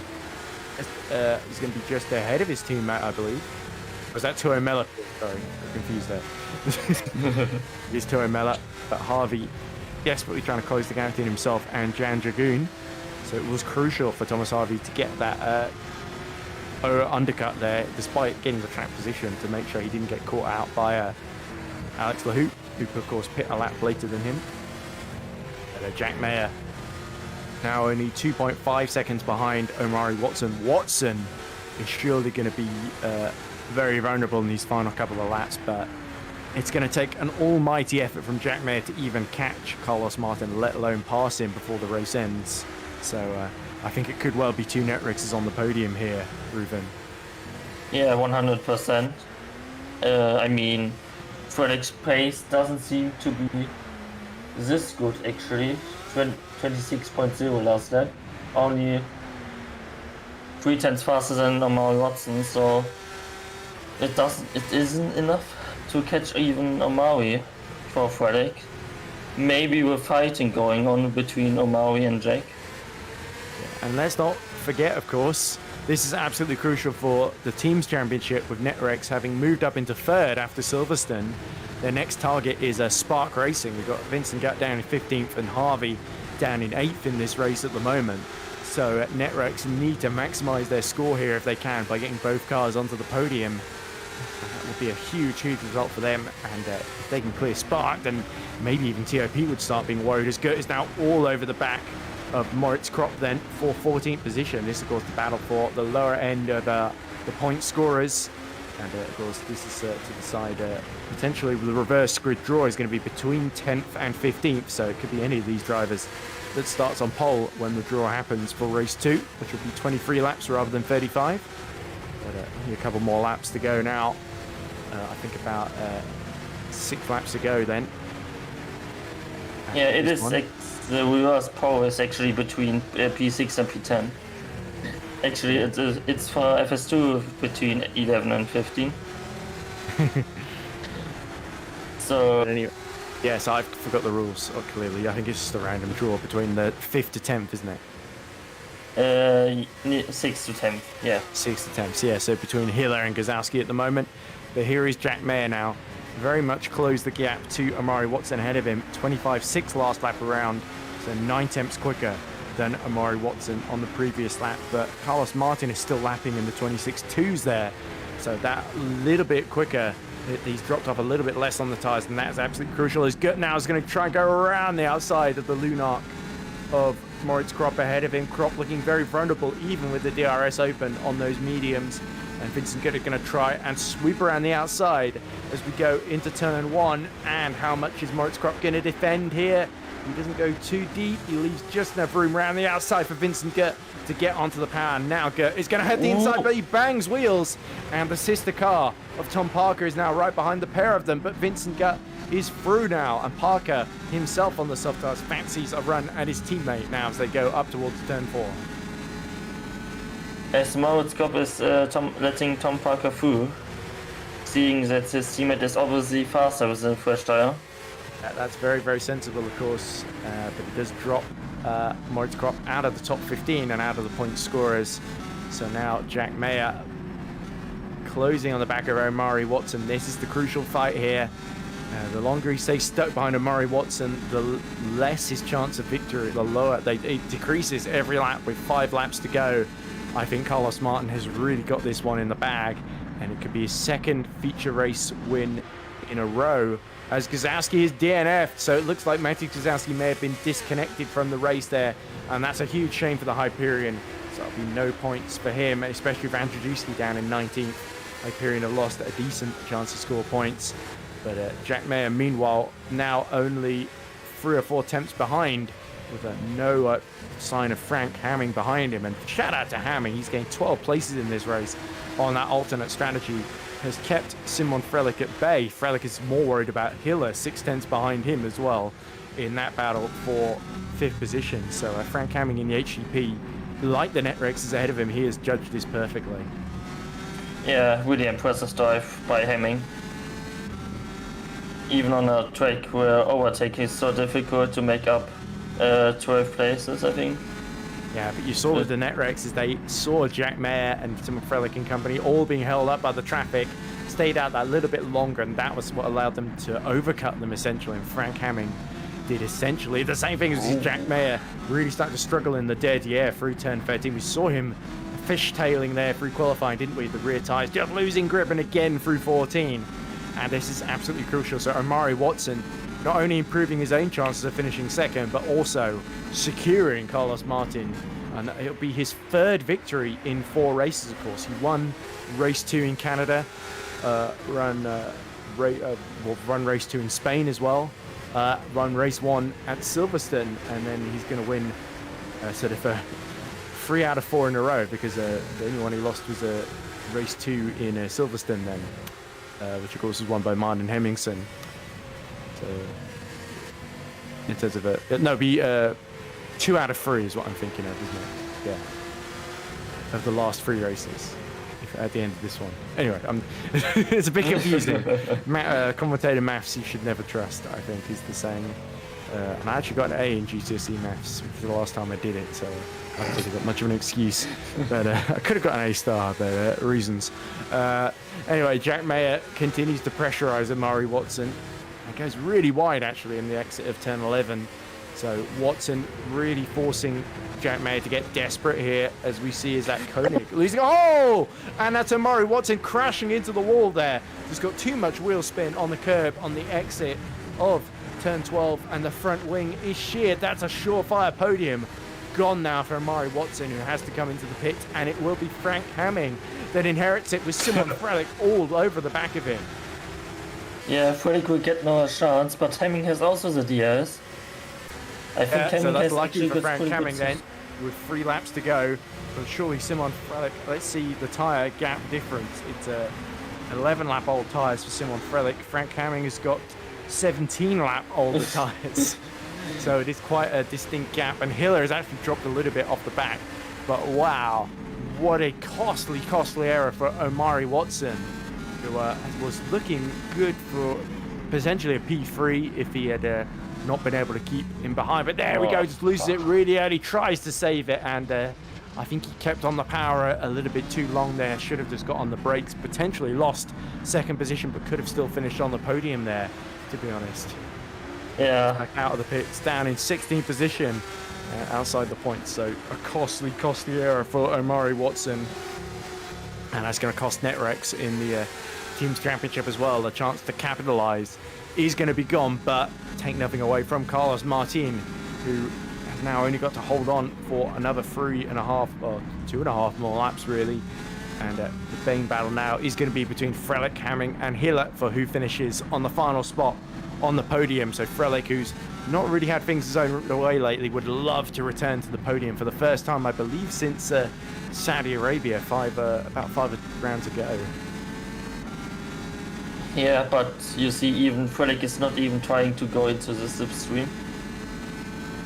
Yeah, perhaps just waiting for the opportunity to present itself in the final couple laps. You don't want to waste any potentially of the tools at your disposal, including these fresher medium tyres. You don't want to burn them up behind a slower car, especially with Masic Hiller looking to pounce right behind.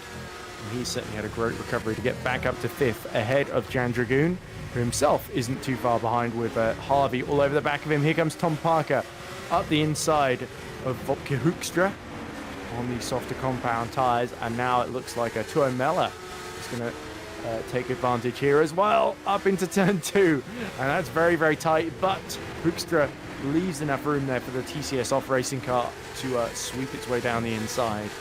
And Lunark's having a pretty tidy run here, 12th and 15th, both in the points.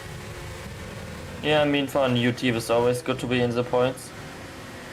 Yes, Thomas Harvey, by the way, his lap times, he's been stuck really behind Jan Dragoon on those softer compound tyres, so that is why he's not, after saying fastest lap earlier, he's been just stuck down in 7th position. So you see that fight going on in the background there, and he may have the fresher tyres, but the guy is able to keep the lap times, isn't making any mistakes, able to defend the inside of all the overtaking zones.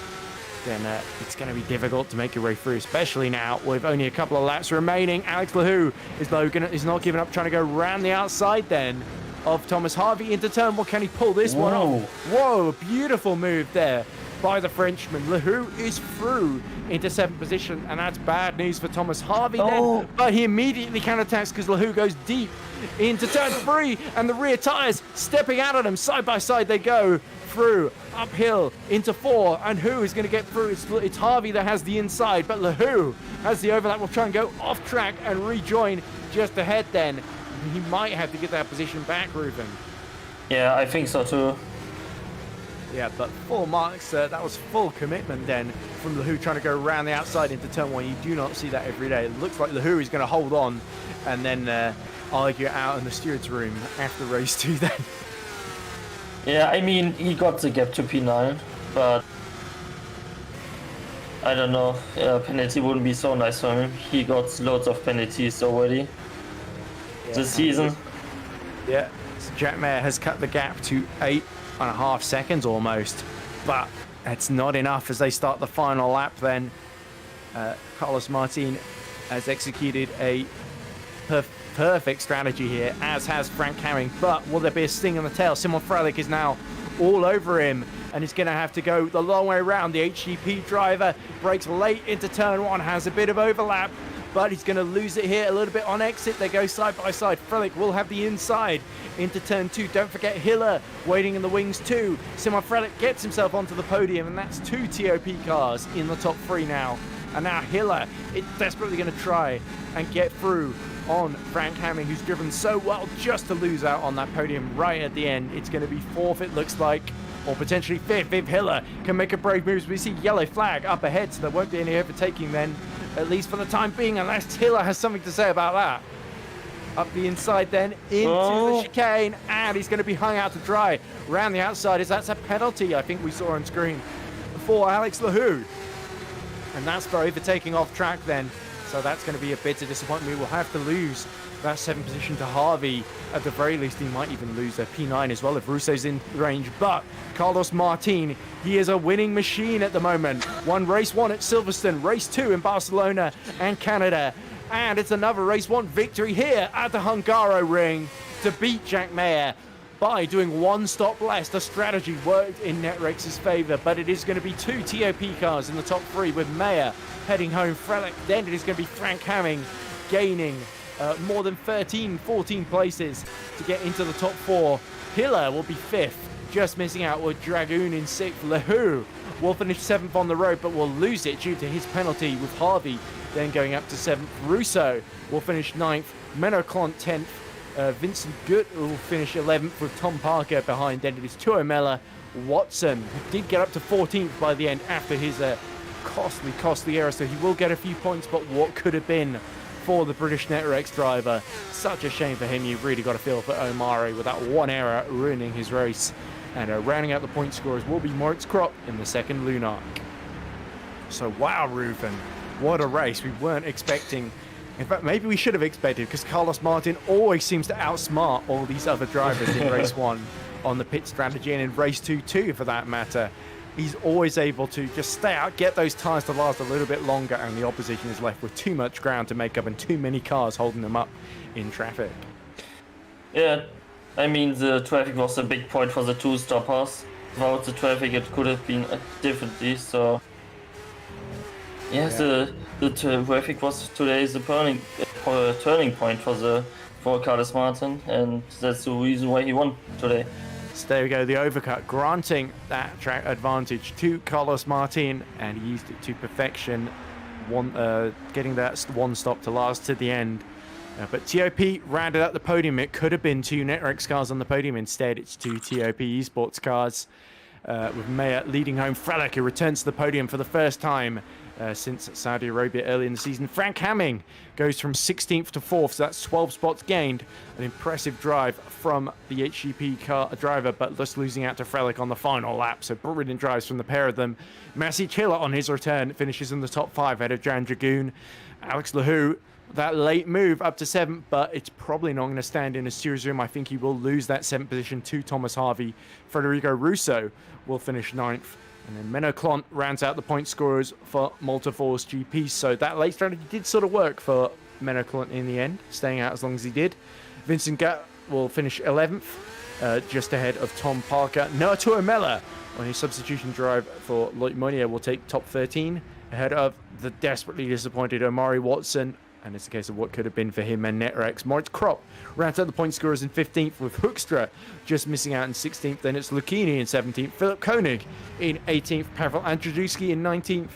Daniel Dragoon not quite matching the heights of his brother, but he does get a top 20 finish in the Pixelate Esports entry. Federico Marino leads home the EP Lab cars in 21st, ahead of Christus Berzins, despite Marino crashing out, I believe, on the final lap there. Perseus Miram is going to finish behind Berzins, I believe, in 23rd. 24th will be Maciej Gzowski, who, of course, failed to finish the race, as we saw. Then our other non-finishers, Juan Fuentes, Patrick Rozek, and Jesse Latinen, dropping out of the race very early on, sadly, after his early error.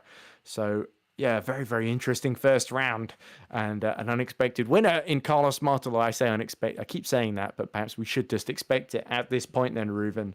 So we're going to go for a quick break before race 2 happens, and we'll let you know who is going to be on reverse grid pole. But lots of actions to come on our final 23-lap race of the day. Don't go anywhere. We'll be back before you know it. So bye for now.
Hello and welcome back to the Hungaroring. And this 2.7 mile circuit has given us excellent, strategic and highly fraught race one, won by Carlos Martin, but it was Jack Mayer in second, making it two TOP cars on the podium with Frelick right behind him to extend his championship lead. Now we move into race two, Reuven, myself and Reuven Machete on commentary, of course. I'm Edward Hunter and Heigo Poom on broadcast direction. So Reuven, we know now it is going to be Thomas Harvey starts on pole. Of course, Harvey, I believe, being promoted to that P7 with a late penalty for Alex Lahou overtaking off track. So Alex Lahou's going to be kicking himself even more than usual, I think, after that one, because potentially there's a chance to start from pole that's gone begging there. But still, great opportunities for our reverse top 10 essentially from race one to get big points here on a circuit that's difficult to overtake, with the choice being between the softs that probably can't get to the end without an extra pit stop but will be very quick, and the mediums that can just about do 23 laps, but they will be very, very second hand by the end of the race. Yeah, I think most of the good will go for the medium. I think maybe only Thomas Harvey will go to the soft and maybe try to pull a gap. Or maybe he is on the medium and maybe some other guys are on the soft. We will see. And remember in race one, Menno Klomp was able, down in 10th, he was able to get the mediums in the first stint to last 24 laps. So he will be feeling fairly confident ahead of this race. But we also hope and wait to see if Mike Quint can fix his issues, hold on to that second place in the championship. But with Thomas Harvey in third, right behind in the points after finishing P7, and now on pole position, it's looking for Multiforce GP and Mike Quint at the moment. Mike Quint is at the moment on the server, so hope That this Didn't say. game doesn't. Game doesn't. I would crash suggest again. Quint going for the mediums from the very back of the grid. Yeah, I think the soft would be now useless. So He's just missing hoping with the 3 medium. races in a row. It's really cost him. Yeah, I mean, now trying to make the best of it. I think if he's gonna do like a P11 or P12, it would be amazing. As Edward leave and he's now back. Hello, Edward.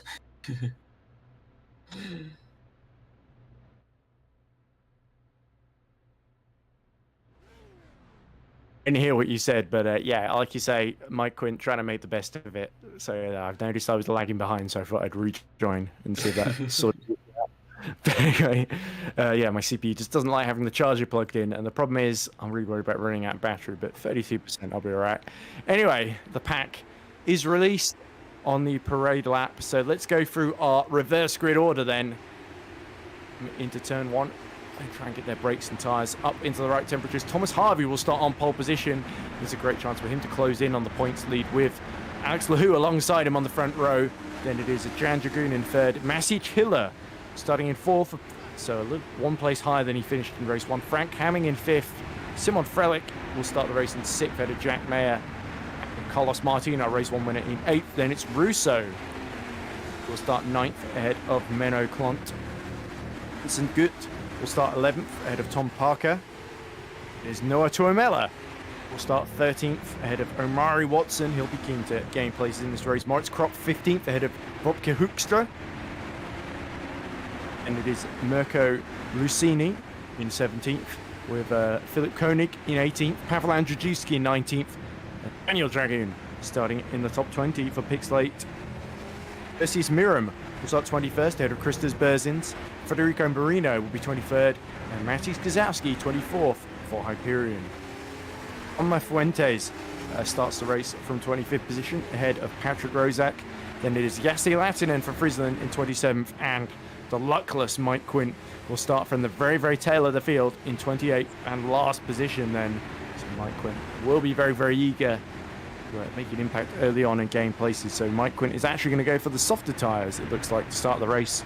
We've got Harvey and Lahou on the mediums. Then it is Dragoon, Hiller, Hamming, the softs, Frelick on the mediums, Mayer on the softs, and Martin on the softs. Go top right then.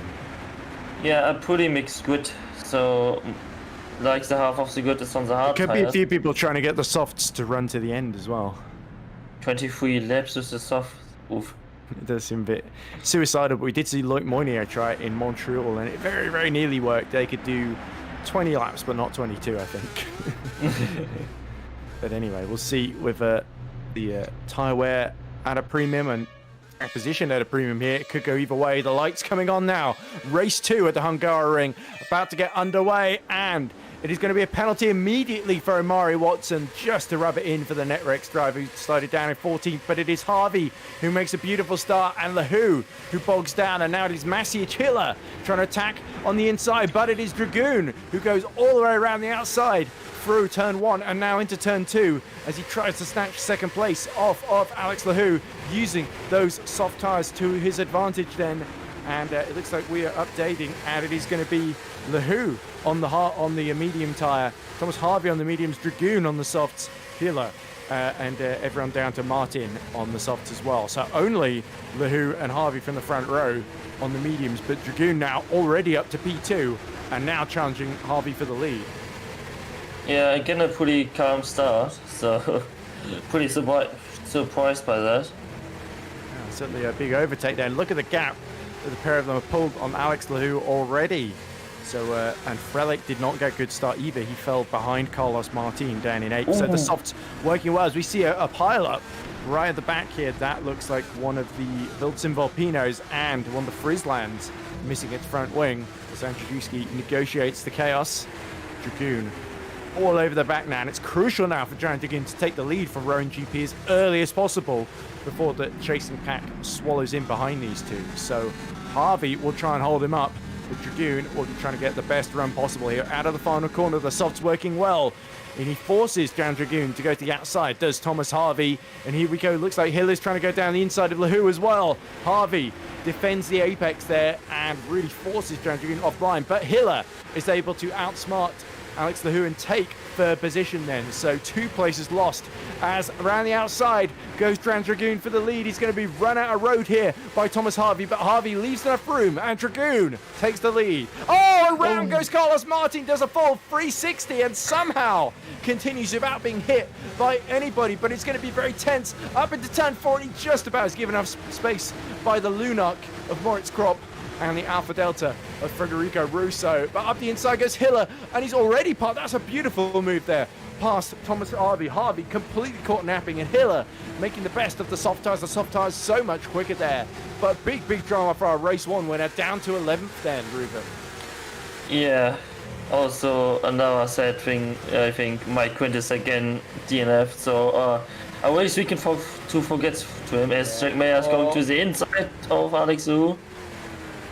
Just holding him up there, but that is a big shame. So there was an R-Factor 2 update, of course, today, and it seems that Mike Quint is the only one of the field whose computer it has not agreed with. So that is a huge shame for him, and potentially is going to knock him back, a big setback for his championship as Dragoon, having taken the lead since fastest lap of 1:24.9. But Mayer is all over the back of Lahoo, who gets defensive into turn 1. Jack Mayer breaks late, tries to go all the way around the outside of the medium shod TCS off car, and is going to be able to complete the move on the soft tire. So Jack Mayer, second in race 1, he's up to 4th now already, and now he's got Thomas Harvey in his sights. Yeah, notes about for the top 2 runners with the soft run away as fast as they can, and maybe going like at lap 11, 12 for the another soft. Yeah, 2 seconds now between Harvey and Hiller, so Hiller and Dragoon were 1.5 seconds apart from one another, so Hiller won't be getting the DRS off of Jan Dragoon at the moment, but Mayer very eager to get ahead of Thomas Harvey. Now Harvey, it could go back in his favor if the softs start to fade near the end of the race, and they have to make that extra pit stop, because Jack Mayer may find himself in this position again of having to re-overtake Thomas Harvey. So don't forget, Thomas Harvey may be losing places now, but the strategy, just like we saw for Carlos Martin in race 1, could go back towards him. But Martin on the softs, having that spin at turn 3, I don't know if that happened on his own, just going a bit wide, or if he got hit and collected by somebody that made him spin around. But that has been a huge setback, because he's been stuck behind Tuamela for a while now, and up the inside goes Jack Mayer. This is going to be easy as you like into turn 1. There's a little bit of dust being kicked up there by Frank Hamming as he tries to go up the outside of Alex Lahoo, and Lahoo tries to defend the inside. He's going to have to brake late as they bump wheels just a little bit through turn 2. Into 3 they go, and that's very decisive then for Frank Hamming, and now he's free to chase. Jack Mayer's another spin for Carlos Martin. It's all going wrong for him today, and somehow again avoided by the rest of the field. That was very carefully managed there, but now Carlos Martin down to 18th position. What a horrible race 2 for Netrex, a podium a win in the first race, and now not only was Omari penalised for jumping the start, but Martin has spun twice. As we look at Andrew Jewski, what happened to the Hyperion driver? Nothing, it would seem. Let's go back to live footage. Yeah, I think Martin's tires are dead now because of 2 spins and the softer tire, so yeah, he will maybe go into the medium for his second. Brilliant management in the mostly clear area in race 1. So he just timed his stop to perfection to overcut. And it's now completely come undone now in race 2, as this is what happens to Andrew Jewski then on the opening lap. Then he's got the Frizzle up the inside, and this is where we see the pinch point. There we go. Is that the Frizzle of Latinen that hits the Lunark and then just collects the rest of the field behind it. Andrew Jewski, I think, are pretty much an innocent victim, and we see more innocent victims being collected as everyone is so eager to get back into the race and back on track. They all get collected, and did Quint get collected as well then, I think? Yeah, he lost his front wing as well. Oh, so not only was there a game issue, I think he might have just had too much damage. Yeah, he gets squeezed here. And then he sees the Rowan spin in front of him. Oh, and he just hits the Frizzlin that's facing the wrong way. He could not have seen that because there were so many cars in the way. So unlucky then for Mike Quint then. Let's have another look at it, maybe from Another car angled. This is what happened to Martin then a few laps ago. Round the outside. Or was that Hamming he's fighting with? Then for 10th position. Or was that Hoekstra? And it's Hemming. And he clips the curb he and hits the spins curb. off. Yeah, so that was Hamming on the near the beginning of the race on lap 2 then. And then this is the later incident, I believe. So yeah, he was stuck behind Tuomela. This is him down in 11th. And he tries to go up the inside. There's Tuomela. There was not enough space given there to Carlos Martin. Sadly, Tuomela just, to be fair, Martin went a little deep, arguably. But in both cases, I think he was very, very unlucky there. Yeah. It's really unlucky. I mean... Yeah, but the first one with Hamming, Hamming up to 4th.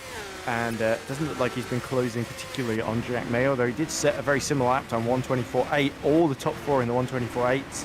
Harvey in the 1:26.7s though, so 1.5 seconds behind Hamming already then, because Hamming must have passed Harvey while we're watching those replays. Here is Mirko Lucchini, just chasing down Martin ahead of him. Martin, of course, will be on the older, more soft tyres that have spun twice now. But Lucchini, of course, hasn't quite got the pace, I think, to challenge too much here. So let's look at Tom Parker instead, right behind Vincent Gutt in the Spark car. So now this is a crucial race for Spark then, with Netrex having both cars in the wars, really. Got their cars in 12th and 5th, so Harvey especially could well get himself onto the podium if the mediums are the tyres to be on, and if the guys ahead can't build a big enough gap. But now Thomas Harvey is 9 seconds behind Dragoon in the lead, so he's starting to approach the pit window, isn't he, if Jane Dragoon can keep this pace up. Yeah, we see now Hiller's in the DS window of Dragoon, so he's a little bit faster. Really loves these race 2s as well. Remember, his win, the last race he did before race 1 just a few minutes ago, was race 2 at Barcelona, which he won. And he made his way through the field, as well as Menno Klont trying to go up the inside of Alex Lahou then for 6th position. And Alex Lahou is going to try and defend the inside into turn 2, braking a little bit late. And is Menno Klont going to be able to undercut him? No, he makes a bit of contact there. And Simon Frelick being badly held up here on the harder compound here. Behind Menno Klont. So Klont really needs to make the best of these softs while he's got them. Surprised, by the way, that Menno didn't decide to go for the mediums. So here is Martin. He's up to 14th already then, so some mistakes ahead of him. Now he's challenging Tom Parker then for 13th. And Parker find himself under a lot of pressure in that Lunak to hold on to the points-paying positions, because Persis Miram is not too far behind either. Oh, is Andrzejewski cut to him in the pits then. So both Hyperions are out of the race then. That's a big shame for them then, Ruben. Yeah, big shame, especially for Kozowski in the first race. He was running in the top 10, so a really bad weekend for them. But yeah, Hiller has closed to 7/10. The Dragoon there is getting closer and closer with the DRL. Oh, he just lost it on the exit of free there. And that's a really unlucky error there. So easy to do, running on the curb where there's no grip. And now we see Menno Klont. The Lahou train in full effect then, as Klont trapped at the head of it, essentially. And cannot make the best of these soft tyres. So this potentially could really ruin Menno Klont's race here. And it's been another really tricky race then for Multiforce GP. Menno Klont could potentially get a top 7, even a top 6 if he can clear Lahou quickly here. But this is the middle sector where it's really, really difficult to pass. And Lahou is wildly aware of that. Yeah, I'm looking at the moment at the times of the leaders, and they're nearly 1 second per lap faster than Thomas Savage. This would be actually enough to make the one-stop work. Hiller set a 1:24.9 last time around, so that was 2 tenths quicker than Dragoon. So Dragoon is starting to come under pressure then from the Bildsim Volpino driver. Message Hiller looking for a triumphant return here. So Bildsim Volpino have had a horrific couple of rounds about him. They desperately need the points. And Klont, also another driver that really needs to get points. Crashing off is that Noah Tuomela in the TCS off car. He does exactly what we saw Amari Watson do in the first race, just got a little bit too wide, tried to hold it on the power while it slid on exit, and into the wall he went. The front wing sheared off, and that's a big blow for TCS off racing, and Tuomela will be crawling back to the pits into the pit lane now, rather embarrassed there. Yeah, he's going to wide and yeah, on the curb. Oh, he didn't lose the rear wing as well. That was a big hit. Oh, and Menoclont now getting very, very close. He's starting to get frustrated here. And Frelick is actually now under threat from Moritz Krop, actually. He's also on the soft tyres as well. The softs holding up pretty well in the middle of this middle stint then, the race. But we could see a couple of the softs in within about the next 8 laps or so, as we see one of the Alpha Delta cars just get a little wide out of turn 5. Yeah, I mean, as long as Frelick stays in the DS train, he will not be overtaken by Moritz, so... The main fight at the moment is the lead battle, and of course Lahoo holding off Clont. But then you've got Jack Mayer about 4 seconds back. Mayer has been lapping pretty similar lap times to these two ahead of him. And we've got Hamming another 2.5 seconds behind Mayer then. So the top 4 looking like it looks like the podium's pretty decided, but the order of the podium finishes very much in doubt then. I think it's Hiller versus Dragoon for the win. So let's keep our eyes on that battle as and when we can. But Menoclont then gets into DRS, gets into the slipstream of Alex Lahoo. Lahoo is very much in defensive mode, as he often is in these race twos, where he just plonks on the harder tyres and tries to gain ground. Although in this case, he started on the front row on the harder tyres. So Martin! Is that Martin retiring from the race? No, he's going for his first stop of the race then. So the softs have cried enough. Martin now has given himself a lot of work to do then. 13 laps on the softer tyres. Yeah, I think he will manage that easily. He will, but he's not going to be where he would have hoped to be. He's got to hope the undercut can gain positions here. But as we saw with the traffic, that's really the deciding factor then, is we see a visual example of that now, of Clont being completely held up here by Alex Lahoo. So Martin has really just got to pump in the lap time and hope that Amari Watson doesn't hold him up too much. Remember, there isn't the tyre rule here in race 2. You are allowed to just use 2 sets of soft tyres at your disposal to get to the end, or you can just run 1 set of mediums to the end, as we're seeing the likes of Harvey do, and Lahoo as well. Yeah, but I think actually for the front runners, P1 to P4, it's actually better. It's Clont goes off track! Oh dear, he just dipped a wheel on the grass there, and he just goes off track at turn 14 and drops all the way down from 7th to 10th there. So 4 positions lost. Frelick, very grateful for that another freebie for Frelick, it would seem. We see more pit stops. Tom Parker and Persis Miram visit the pit lane to get off their soft tyre, so potentially it'll be interesting to see where they come out relative to Carlos Martin, who is setting 30.3 in Sector 2 there on his first lap out the pits. So it looks like a lot of soft fans are responding to Martin's pit stop there. So Martin could still be on for a top 10 finish, which would be a decent recovery after being spun around twice, let's be honest. But Hiller now well behind, it's in right behind Jan Dragoon. And Dragoon really starting to struggle at the end of his soft tyre stint. Here we go with 12 laps to go in this race. These two have got to pit soon. If I were Dragoon, I'd be heading in soon, almost immediately, Ruin. Yeah. Oh, yeah, look at the rears. The rears are starting to die here. Yeah, and there we go. Hiller decides to follow him in, which is probably sensible because he'd just be undercut and lose time otherwise. And there we go. Oh, just hitting the speed limit. Pit lane speed limiter in time. Message Hiller there without crashing into the back of Dragoon. So this is going to allow Harvey then to retake the lead because Mayer and Hamming also pit at the same time. So now this could allow Hamming to do the Carlos Martin strategy and hold on to the lead then, as we see who's going to come through then. Alex Lahoo comes through, Frelick comes through.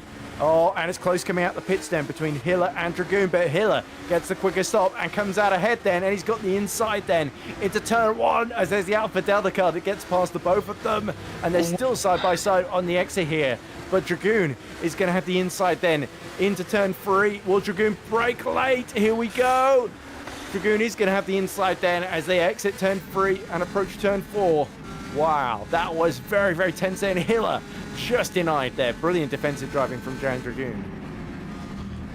Yeah, a little bit of touching, but I think in the end it's okay for them. So now it's about to getting through the pack with the zero stuffers, with all mediums. They really could have done with clearing Lucchini, and there we go. Dragoon immediately clears him, and that was why it was so important to clear Hiller as soon as possible there, because there we go. Lucchini's got no grip whatsoever in the Alpha Delta car, and Hiller really being held up through the high speed stuff there. He was going to go up the inside into turn 12 then, and I believe, did he not get through there? There we go.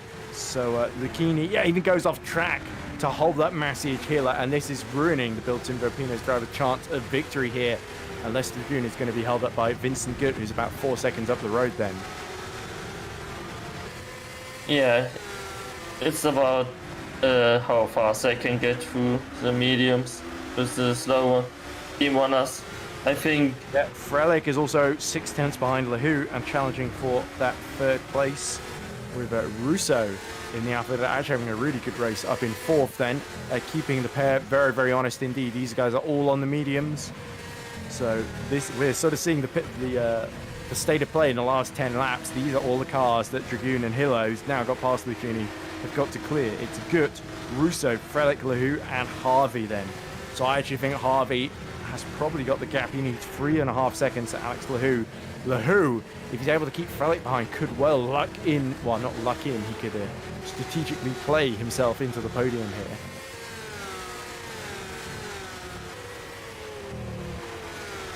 Let's see the lap times then. Carlos Martin is setting a purple first sector actually, which is very encouraging for him behind Tom Parker. As we see, Harvey is setting 26.4s at the moment, whereas Dragoon and Hiller just out the pits. So we'll have to see what their second lap is. Harvey now sets another lap. Is it going to be another 26? 26.2. So it was 2 tenths faster then. 10 laps remaining, and he's got a healthy lead over Lahoo then. So let's see what the lap times are for Dragoon. There we go, 1:24.6 and 24.3. So that's nearly 2 seconds a lap faster then than the leaders. So Dragoon and Hill are doing everything they need to do so far, but with 9 laps to go, they're going to run out of laps, I fear. They've just got too many cars to overtake, too much ground to make up. And that is always the problem with the soft tyre strategy. If you can't gain enough ground in that first stint, then it really goes against you here in this final stint, really, because it just gets so held up by the traffic here. As we see Dragoon closing now on the back of Vincent Gutt. And it looks like Spark are going to get a really, really good finish here. Going for the medium tyre seems to have paid off so far. Yeah. I mean, it was kind of 50-50 who was on the medium and who was on the soft. So we see really now what strategy is better. So Spark put both their drivers on the medium strategy, whereas TOP split the strategy. Frelick on the mediums, and Mayer's doing 2 sets of softs then. He's still trying to get past Lucchini, so that really shows how much ground he lost from the pit stop, with Hamming about 7 tenths behind him now. So Lucchini does really a roadblock at the moment. There is Simon Frelick, and here is his teammate Jack Mayer then. Surely going to use the DRS to clear Lucchini on this lap, but I think a podium is out of reach for our points leader here. I mean, that still can happen many things. Well, here we go. Mayer then is going to get into 8th position then. Lucchini not able to fight back. And now he's got Frank Hamming to contend with. There's Lucchini just loses the rears on the exit turn 1. Those tyres look very, very second hand on those mediums. So some people can't even get to 16, 17 laps on the mediums, let alone 23. That really shows the job they've got to do. So the pace of the front runner will start to drop off as the soft runners who are pit will really come into their own here. So we're going to see easy moves, but will they catch before the end? That is the question.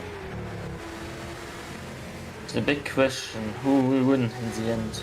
The 0 stopper or the 1 stopper? Yeah, so Dragoon is now within 9 tenths of Vincent Gutt in the battle for 5th. So we're going to see the DRS wide open before too long. Hiller, though, is setting fastest laps of the race to try and close in on Jan Dragoon. Dragoon is going to try and go up the inside in 12, but Vincent Gert backs him up into Maciej Hiller, and that's really the only thing he can do, isn't it? This is Vincent Gert protecting his teammate, and Hiller goes up the inside then into turn 13 as they go side by side then into 14, and Hiller goes around the outside of both of them, is he? Brilliant opportunism from the Bilson Volpino driver, and Hiller is now in the lead of those on the soft tyres, and through Vincent Gert he goes, but Jan Dragoon isn't done yet. He's got the DRS wide open as well as they go into turn 1 and now has the clear. Vincent Gert, that was absolutely critical there for the pair of them, and now the upshot of that is Maciej Hiller has put himself potentially into a podium finishing or race winning position. Yeah, what a move from Hiller, so was really good. Picking up exactly where he left off in these race twos. He is the master of these sorts of conditions where he's got to make his strategy work. This is exactly what he did in Barcelona, and now he's got to close in on Federico Russo, who's only about a second and a half ahead of him, with plenty of time left to catch, but the laps will run down, so Hiller has still got to keep on it. Let's see a replay of that, Ruben. Yeah, Hiller's now seeing he knows he got the tire advantage, so he tries on the outside with more grip, gets a better exit, and as we go back to the overtake to Jan Dragoon, so Vincent Gert, this was Vincent Gert playing the kingmaker here, hogging the middle of the road, saying, I don't care which one of you wins, as long as I keep you behind for as long as possible to protect my teammate Thomas Harvey, right? Yeah, he's definitely playing the team game. But that created that opportunity for Maciej Hiller around the outside, which is not the easiest thing to do, even on those fresher tyres.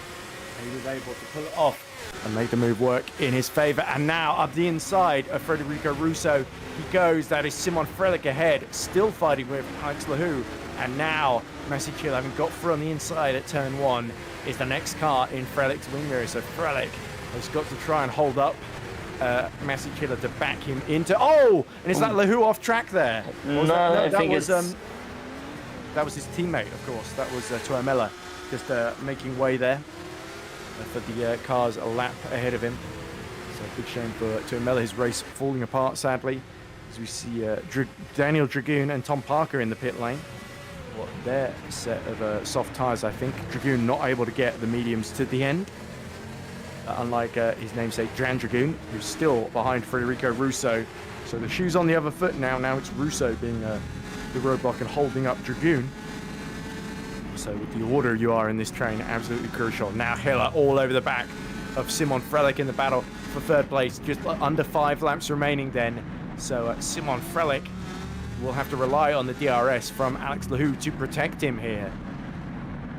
And Maciej Hiller is going to try and set himself up around the final quad, get the best exit he can. Here we go then. Have a look at the rear of Simon Frelick, just squirreling a little bit before he gets back on the power. The DRS opens. Hiller is going to try and pick the inside here. There we go, gets even more slipstream of Lahou, but now runs out of space, gets squeezed in between the pair of them as Simon Frelick, so focused on his own move on Alex Lahou, he runs out of space. And here we go, round the outside into turn 3 they go. Frelick may have to concede this one. Inside he goes. So a beautiful move there from Maciej Hiller, but that was such a tense moment there, Ruben. Yeah, always difficult to judge something if you're going 3 wide. And Hiller spins around! Oh, we were just talking about what a great job he did. And Hiller completely loses it uphill then. And that is a very, very costly error indeed. Puts him down to 9th position. So now Russo is now behind Frelick. So that was a race-deciding mistake there. And you've got to say, you've got to feel a bit for Maciej Hiller there, because it was all going his way until that moment. Yeah, so here we go then. Just hits the back up into turn 5 there. That was so unfortunate, just got completely caught out by Lahou and his much more worn medium tyres. But Dragoon is past Frelick then for 3rd, and now all over the back of Dragoon then. So with a couple of laps left to go, the gap between Lahou and Harvey is 5 seconds then. So Dragoon needs to clear Lahou pronto and then try and clear that gap ahead of him. It's not over yet then, Ruben. Up the inside we go, and Lahou's going to be defenseless here. No Simon Frelick to protect him this time. And now here comes Russo on the mediums as well. So that's Jack Mayer right ahead of him, who's just got past it. Yeah, so it will be interesting to see if Jan can actually pull the 6, can catch up to Thomas Harvey. 6 seconds, so... Yeah, he lost another second overtaking Lahu that previous lap then, but it was a 25.8 for Dragoon, 26.3 for Thomas Harvey, and he was half a second quicker in the first sector then. So only 4 laps to go, and they're going to have to be some of the best of Dragoon's career as we see side by side Lucchini and one of the Lunarks fighting for that position in the top 10. That's Moritz Kropp, who's just going to hold on then as he forces Lucchini off track.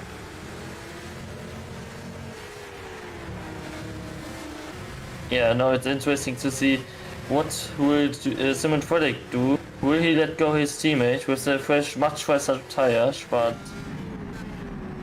I don't think so. So I think he wants his own podium, double podium. I think for Simon Frelick would be really good. As we see, they going down the straight, opening the DRS. As Frelick is actually letting Jack Mayer through. So Jack Mayer up to P4 as Frank Hemming making a move on Federico Russo, very nicely done. Yeah, there we go. So that's another position gain for Mayer and Frank Hemming. Now Hemming's got Frelick to contend with, but TOP, wise not to hold each other up there, because that means at least one of them potentially is going to finish on the podium here in the form of Jack Mayer, who will once again extend his points lead. Although Thomas Harvey may close in just a little bit if he can just hold on from Jan Dragoon there, and that was Dragoon over a second faster on the previous lap, but is that going to be enough? The gap still 4 seconds then with just under 3 laps remaining, so Dragoon has to keep pushing. 25.1 last time around, 26.3 last time around for Harvey. Harvey's going to be caught, I think, on the final lap at this rate, so Dragoon is going to get one chance to get through him, and Harvey's going to defend with his life, I think. Yeah, as Jack Mayer is now on the back of Alex, who will try a move into T1. It's very close, 2 tenths. Oh, look at the Who. He's so desperate to hold on to that podium.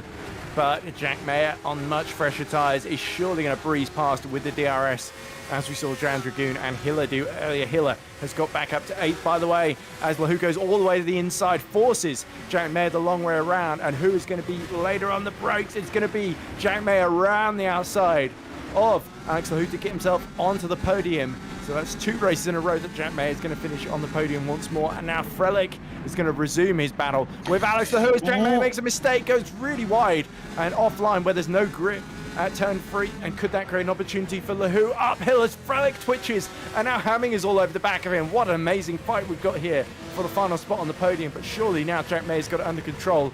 He will inch away. Yeah, as the gap closes down to 2.7, 2.6 now, so Jan is catching Thomas Harvey. He will get one and only chance into turn 1. 1.5 seconds quicker as here we go. Frank Hemming all over the back of Simon Frelick then, and Hemming, remember, on much fresher soft tyres, looking to get back into the top 5 here. So Alex Lahu's really got to hold on to that 4th position then, to him and Frelick on the same strategy, consigned to their fates it would seem, and Hemming has just got to wait for the opportunity here down the main straight and make sure he doesn't lose too much time here. But remember, Hiller is not far behind either, and catching up from his mistake, he's passed Russo. So Hiller trying to recover, but it could have been a race win for Hiller, I feel, if he had not hit the back of Alex Lahu, catching him out here. Into turn 1 they go, and Hemming is not quite close enough, but he gets very close in the braking zone to Simon Frelick. Yeah, tries here a move into turn 3. No, he stays behind. Yeah, there we go. So the HGP is thwarted for the time being, and we will have to see if Dragoon can close on Harvey as well. Only a lap and a half to go then, so we're going to see a grandstand finish. That's not really an overtaking opportunity, is it, Frank? And indeed, he backs out in the rear, starting to complain. So even Frank Hemming pushing the tyres a bit too hard as Hiller really goes off track to try and keep up with this pack after his mistake to try and make amends. So there could still be a top 6 in it for Maciej Hiller, but he'll know that a better result when begging here. But here is the gap then, under a second then, between Dragoon and Thomas Harvey. 1 lap to go then. So Dragoon's best chance is going to be DRS down the main strip, but he's a bit too far back. 7 tenths here. So this is going to have to be a really, really big final lap then for Dragoon. And Harvey is going to hold on by the skin of his teeth, surely, unless Dragoon has something to say about it. Here we go into turn 1, Ruben. Yeah, I mean, Thomas survives always first overtake opportunity, but now Jan with a good exit, maybe with the DS, as and here comes is fighting Hamming. Frelick. And Frelick cannot keep him at bay any longer. Frank Hamming goes up to 5th and now has only got 3/4 of a lap to try and take 4th position off of Alex Lahou. But Dragoon is right behind Thomas Harvey. Harvey's lap time last time around a 26.8 with Dragoon a 25.5. He is flying at the moment. And Thomas Harvey's just got to hold the middle of the road, use every trick in the book to keep the Rowan GP driver behind. I don't think Rowan GP have taken a win so far this season. How desperately they would love one. Dragoon has finished on the podium before, but would desperately love a win here this season, and it's only Thomas Harvey standing in his way. But Harvey, through the high-speed stuff, keeps his line. He's able to keep just enough buffer here to keep the car at bay, and Dragoon, I think, is just going to miss out here. Yeah, no, onto the final corners.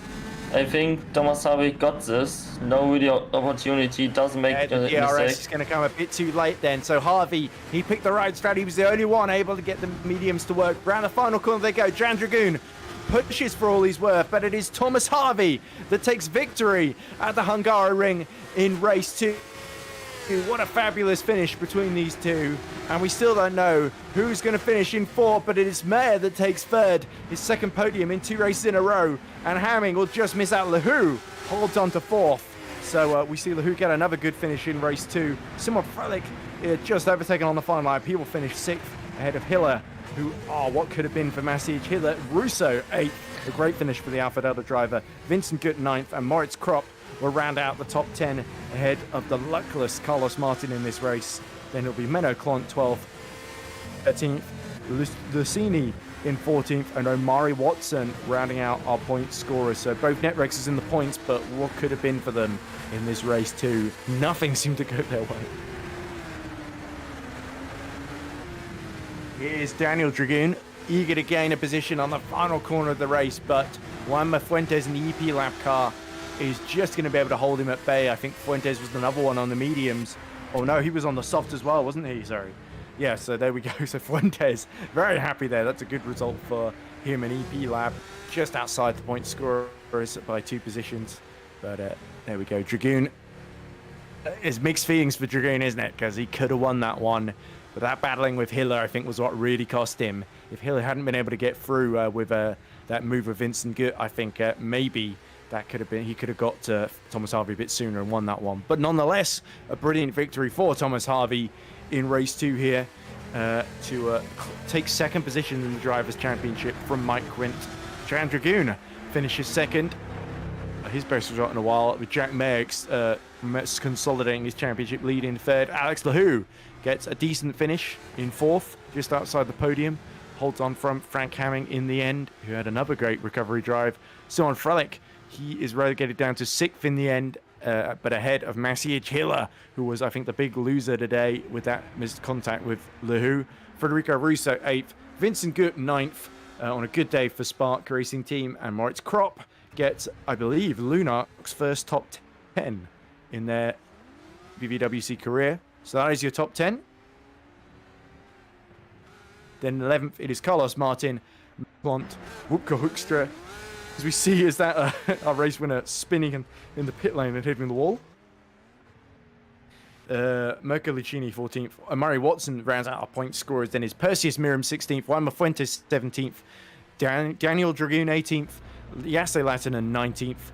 Federico Marino rounds out your top 20 for EP Lab.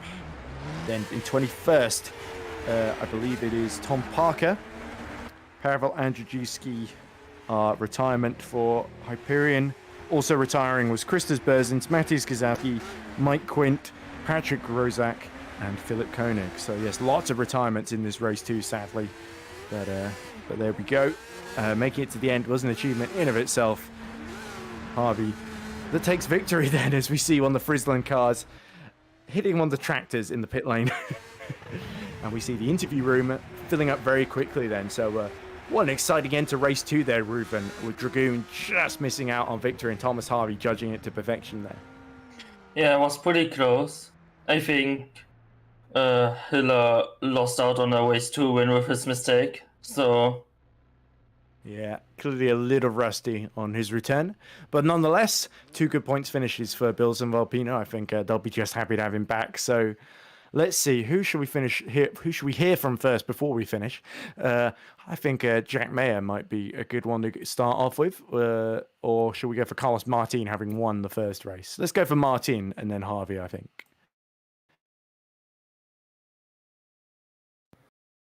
So we're joined now by our winner in race 1, Carlos Martin. Carlos, are you there? Yes, I'm here. Congratulations, another race 1 win. I'm saying I think that's in the last couple of races you've taken 4 wins, which is pretty insane to think about. At let's see, Canada,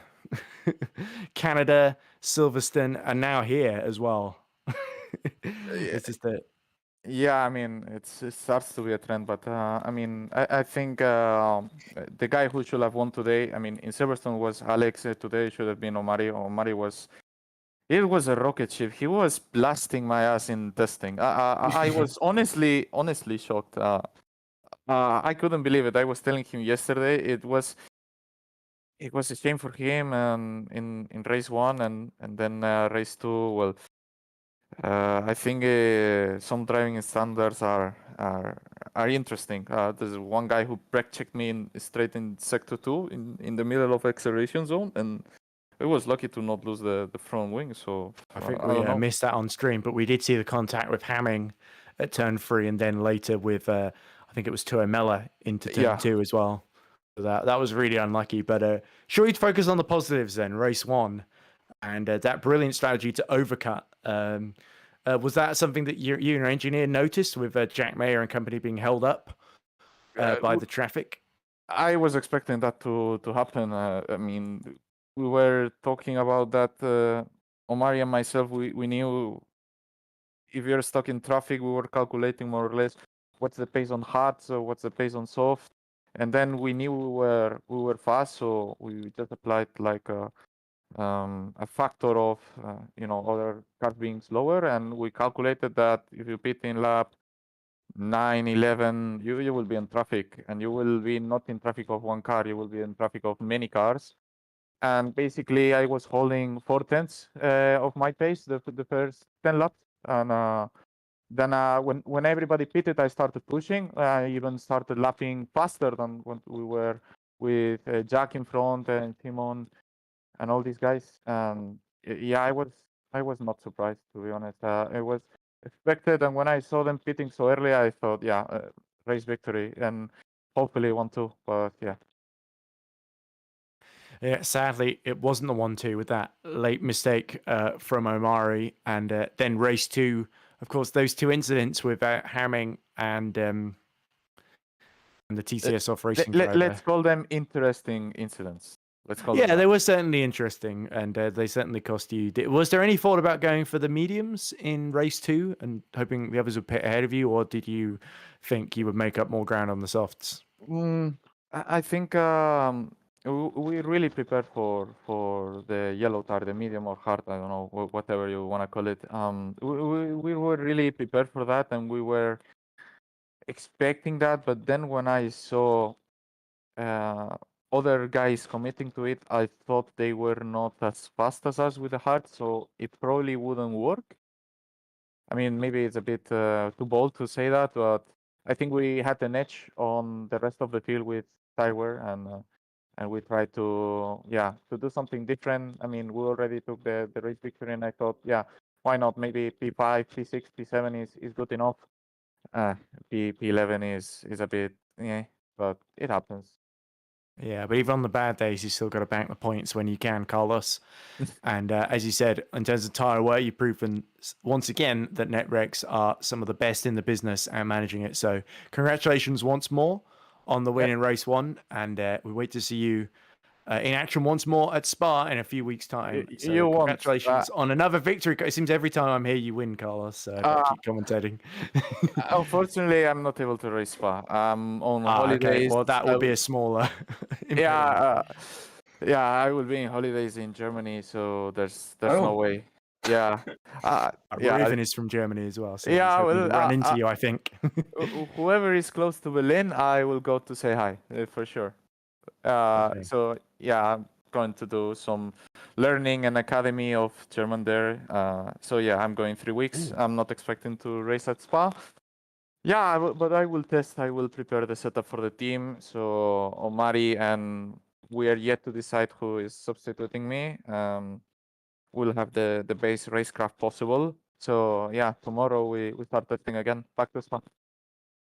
So Spanish, German, and English. So you're doing all the languages I learned at school, except I got, I think, a D in Spanish GCSE, and that was about the best I got. I did pretty well at English, though, to be fair, as you can tell by the commentary. But anyway, Carlos, enjoy your holiday. I think you very much earned it, and enjoy the race one victory as well. Thank you for the commentary again and for the broadcast. It's amazing, and I appreciate it big time. And yeah, see you next time. Thank you very much. All right, so Reuven, shall we drag Thomas Harvey in, our race 2 winner, and see what? Yes, please. There we go. Okay. It's trying to make me add them as friends. That's not good. All right, here we go. We're now joined by Spark Racing driver Thomas Harvey, who of course was 7th in race 1 and won race 2. Was the only driver to make the medium strategy really work for them. Thomas, are you there? Yeah, I'm there. Welcome back to after you missed Silverstone. I think that's a very triumphant return for you today. Race 1 was a little tricky because you end up being mired in the pack. Great fight with Alex Lahou, where Lahou overtook you off track right at the end. I'm sure we'll hear his opinion on it later on, but he got penalized for it. You got that P7, and that proved crucial to you getting a reverse grid pole in the end, ultimately. And then, of course, you were overtaken by a few of the runners on the softs, and then you were able to just hold on at the end after they pit. Yeah, in terms of race 1, I mean, it was a decent qualifying P3. Probably could have been front row, but you know, it wouldn't make much difference in the race result. In terms of the actual race itself, the strategy, yeah, having to pit. I think if I pitted a lap, I mean, Sandy called for me to pit lap earlier, and I refused it, which was a mistake. And also in general, just doing the hard soft thing, it was just not. I mean, thing is, because delta wise it was faster, but in terms of like the actual like in terms of the race scenario when there's Batman stuff, it just made me an easier target at the start of the stint to get overtaken to the pack, and then I was the last one to get around Menno, and then so that really just destroyed everything. It meant in the end, I mean, I nearly caught I did catch the Jan, but then and then my last stint was just on me because I just killed the tires basically, being a bit annoyed at the situation, thinking I could push it a little bit more, but I couldn't, and that allowed Alex to get me, and I had no pace the last lap. So yeah, in the end that was just a shocking race. But in the end, obviously, it all kind of worked out to get reverse pole, and then taking the win in race 2. I was honestly, I didn't know at any point until the last moment what strategy to do 1 stop or 0 stop. In the end, I was like, after experiencing the other race, I was just like, I'm gonna go 0 stop because it's the safe strategy. I just don't want anything to do with the pack anymore. And in the end, it just about worked out. I mean, I made a couple mistakes in my stint, but in general, it was fairly consistent and more consistent than I probably thought. I had no tyres at the end of the race, but luckily I was held up just enough to keep the dubs. So yeah. Yes, and I think in no small part, it's your teammate Vincent Gutt that helped out there because he held up Dragoon. Hiller was able to go around the outside of both of them, and then Hiller later made a mistake as well. So that was what cleared the way for Dragoon later on. But if Vincent Gutt had not been holding them up as much as he was, then that could have been a little bit trickier for you, couldn't it, Thomas? Yeah, for sure. When to be honest, I expected more people to do the zero start because I thought it was quite 50-50, and in the end, I think more people, at least around me, leant towards a one star. I think roughly like, I mean, like, this is like only going off what I was being told at the time. I think it was like 6 zero stops only that were really relevant in the race to where I was, and then 5 once someone went off. So at that point, I was thinking, I'm not sure there's really enough people to hold me up here, hold them up. But as I said, yeah, as you said, Vincent was helpful, and in the end, it was all accumulated to be enough. But it was very tight, and to be honest, I didn't even really know if I could quite do the distance on the hards. I mean, the last 3 laps really were not good at all. But by that point, I had roughly like a 5 second. I think it was 5.3 seconds. So yeah, he caught a lot in those last 3 laps, but yeah, as I said, just about enough. So happy with that. Yeah, so it's a little bit fast and furious, isn't it? It doesn't matter if you win by a mile or by an inch, winning is winning. So a brilliant win for Spark, and really, especially after Netrex won the first race, it really helps you hold on to that second position in the championship from them by winning race 2 and getting such a great result. Oh, yeah, and also moves you up to second in the drivers as well. So you got to think Jack Mayer, if he slips up at any point, and it's a game on for you. Well, I don't think I'm going to be able to do the full season, to be honest. I think Jack's probably clear because of after Mike went today, and obviously someone's had some rough run after like the insane form he had at the beginning of the season. I don't know on Jack's form if there's really... That's going to be very difficult for anyone to beat him. I mean, even if I was doing the full season, I don't know if I would beat him even if I did the full season, to be honest with you. So it's a hard one, but yeah. But anyway, congratulations on the race 2 win and for taking second in the Drivers' Championship. So a good day's work for Spark, and I'm sure we'll see you in action in a couple of weeks' time at Spa, unless you're on holiday like Carlos is. We'll see. Okay. Well, thanks for coming to talk to us, Thomas, and enjoy the evening. Right, so I've probably got time for a couple more interviews. Shall we listen to Jack Mayer next then, Ruben? Since he's our points leader. Oh, so we're now joined by second in race 1 and third in race 2. That is, of course, Jack Mayer for TOP. So, Jack, you extended your championship lead, but you just missed out on the win in both races in the end. In race 1, Carlos Martin was able to strategically overcut you, essentially, and do 1 stop less. And then in race 2, you just ended up with a little bit too much ground to make on the soft tyre. And you weren't quite able to fight for the lead. But you weren't too far off, to be fair. Your pace was very, very good. So how do you reflect on your day in Hungary? Yeah, hi, guys. Why is it every time I'm fighting for the leads, it's Carlos, isn't it, who's snatching it from me? I'm going to have words with him. But no, honestly, from all the simulations we've done, the 1 stop just didn't seem possible at that pace. So honestly, I would suggest that Netrex have been doing different simulations. Oh yeah, I might have to join them for a couple of team meetings at some point, see what they're learning. But no, honestly, he was driver of the day, especially in race 1. There wasn't anything we could do to respond. We ran the whole of race 1, me and Shimon, how we'd planned it.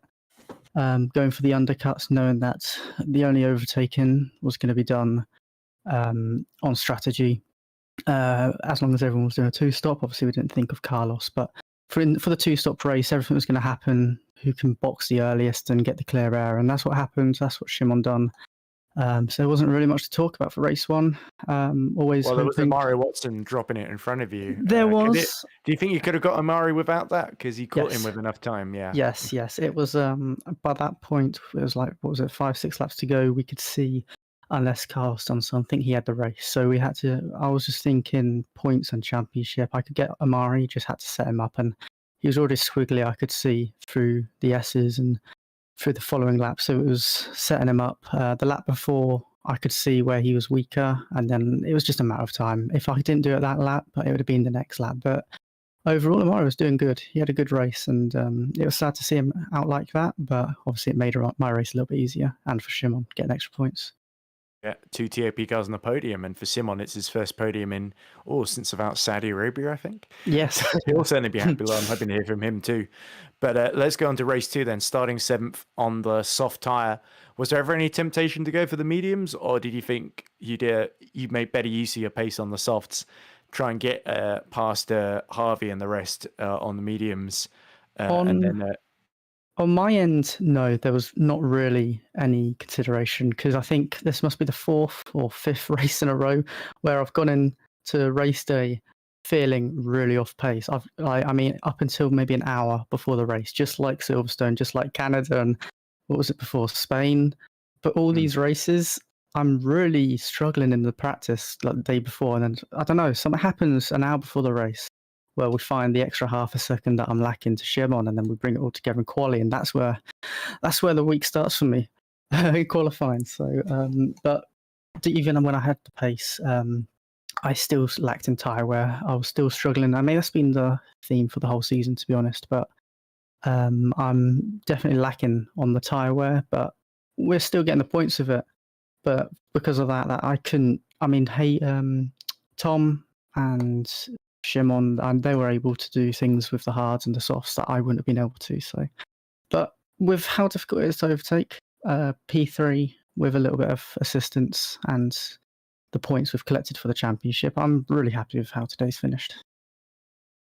So with Spa next on the calendar, is there anything you can do to combat that tyre wear issues you've been having? Or is it the case of, right, we're just going to keep our quality pace up, keep qualifying well, keep racing well, and we'll make the tyre wear work when we're in the middle of the race? Well, typically I'd probably do 60-70% more practice in race anyway. It's not until the final 48 hours where I focused the most on qualifying. So I don't think it's a matter of readjusting. It's just learning what I'm doing wrong, whether it's under braking, whether it's under traction, or whether it's a little bit of everything. Hungary is naturally a higher tyre wear circuit, and as was Silverstone, so obviously that's going to emphasise the difficulties I'm having. Spa is much more all over a bit of everything, and I think where I've not been so comfortable the last 5 races, I'm hoping Spa changes that. I love Spa. Maybe it's the car which is not helping this year. I'm really not happy with this car, but the performance is still there. Jack. Well, no, honestly, if you ask Shimon in the next question how many times in a day I complain, and he'll probably run out of fingers. But honestly, I'm not happy with the car, but we make do on race day. A little bit like Max Verstappen complaining about. Well, there's always something. There's always something, isn't there? It's That's never true. perfect. The quest for perfection never ends. But anyway, Exactly. speaking of perfection, the championship lead now, Jack, has extended, I believe, over 30 or 40 points over, I believe it's now Thomas Harvey that has overtaken Mike Quint for second. So it's suddenly a very, very comfortable position for you going forward. So we wish you the very, very best of luck going forward in the season. And always a pleasure to watch you, Jack, especially that quali lap. That was an insane quali lap to see. Thank you, guys. Because everyone was so close together. That was an amazing fight for Paul. It was my PB that I'd done. So, yeah, it was a good lap and it all came together. Peaked at the right time. So congratulations on the 2 podiums, Jack, on 2nd and 3rd. And we'll see more of the same, I'm sure, in Spa-Francorchamps in a few weeks' time. Hopefully. See you in 2 weeks. And congratulations to Tom and to Carlos, and commiserations to Mike for the technical difficulties. I'm sure he'll bounce back. I'm sure he will. Right, so shall we? I think we've probably got time for maybe 2 more. So shall we go Simon Frelick next, as Jack Mayer so kindly suggested? Yeah, why not? So we're now joined, sorry to drag you unannounced, Simon, by Simon Frelick, driver of TOP Esports, who finished 3rd in race 1 and I believe about 5th or 6th in race 2. So Simon, for the first time since Saudi Arabia, you return to the podium then, but it was a difficult race 1 and you got very, very close to your teammate Jack Mayer there after the first pit stops as well. So talk us through that real route to the podium, because it didn't look straightforward at all. It's first podium since Baku, I would say. Baku, yeah, or even further. Well. I'm just happy to have a podium right now after. It's the Robert Kubica delivery that did it. Yeah, but over the past rounds, our advantage to the rest of the grid is just getting smaller, and now you could see Carlos just I don't know how he did that one stop. We couldn't pull that off. But yeah, I bowled qualifying again. I could have been in the front 2 rows, but my fastest lap was my first attempt, which was a bit conservative. Then after the race started, it was clear to me I need to undercut. So at lap 9, I saw a very nice gap between people behind, so I went for it. And the next lap, most of people ahead of me pitted, and it happened. I jumped everyone except Jack. And then, yeah, it was just getting through the traffic as best as we could, which was a bit of a struggle. But the soft tires helped, which was probably the better strategy than choosing hards like Harvey and Lahu, because they couldn't get past the traffic. So yeah, I was aiming for P4 because Omari I think had the pace to be on the podium, but unfortunately he binned it. So yeah, I'll take that podium.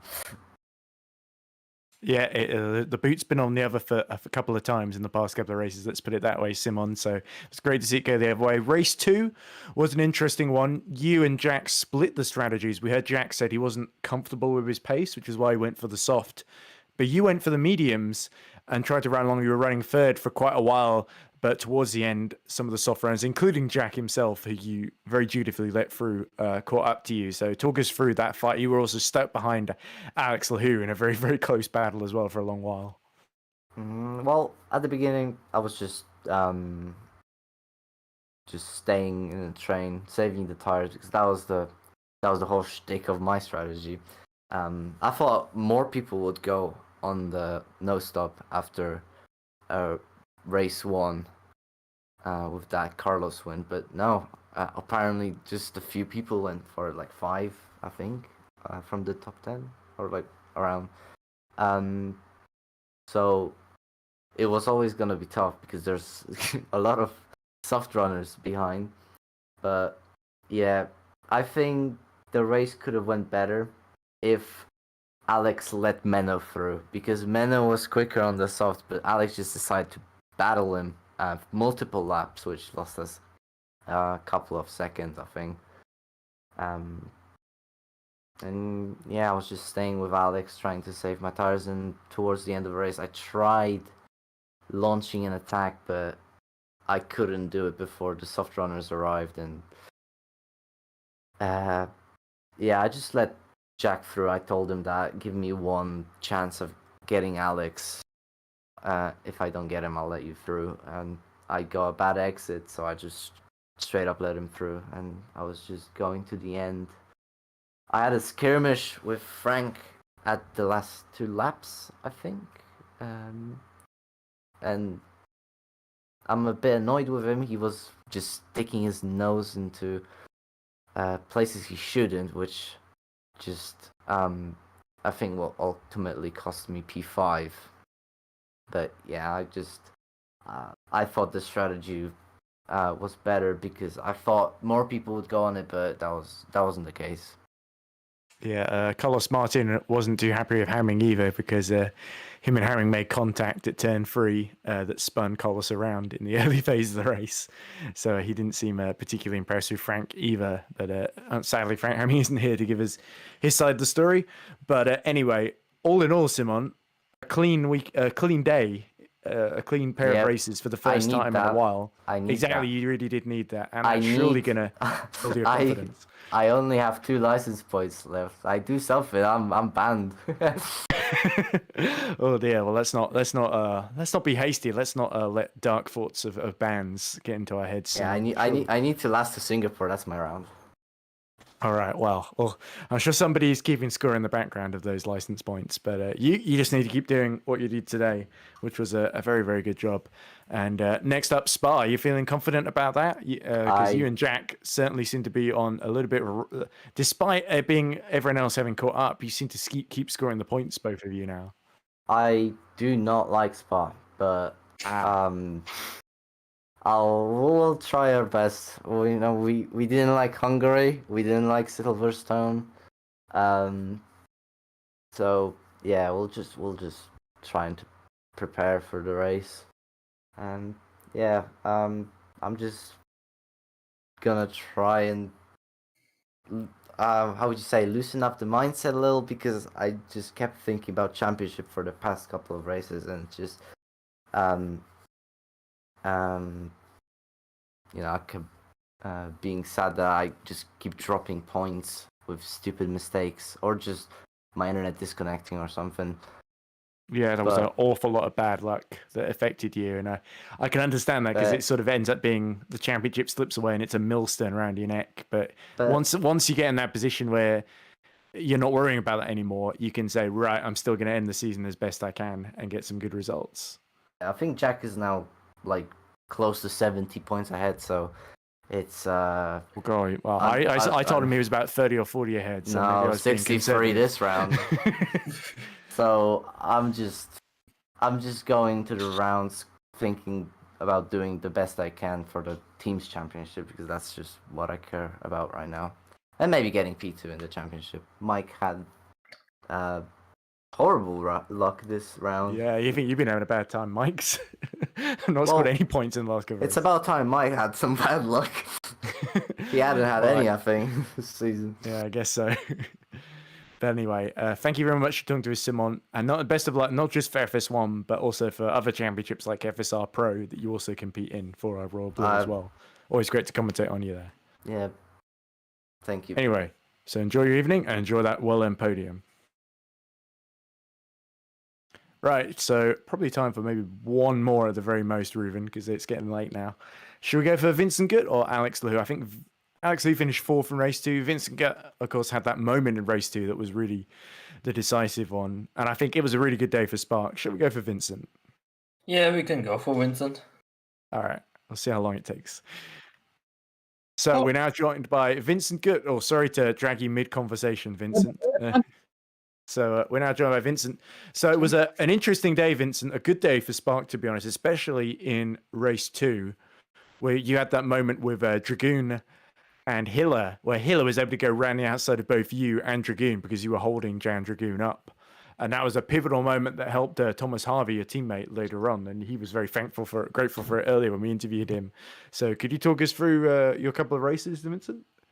Race 1 was, I bottled it. I spun in turn, 1, 2, 3, 4. Yeah, I remember that. I never had problems there. I spun in all other corners, but not there. That was a bit weird. Then I lost because of that a few seconds in the pits. I got repair time and wasn't able to skip it. So I lost some others, and with P11 it was okay then, although more was possible. Race 2, we were a bit confused by strategies, especially after we have seen everyone was. 1 stops in race 1, so basically the normal strategy, and then also 1 stops in race 2.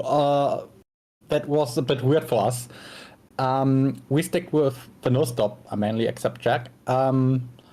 And it worked quite well, especially with a little bit of help. I had to save the tires quite a lot.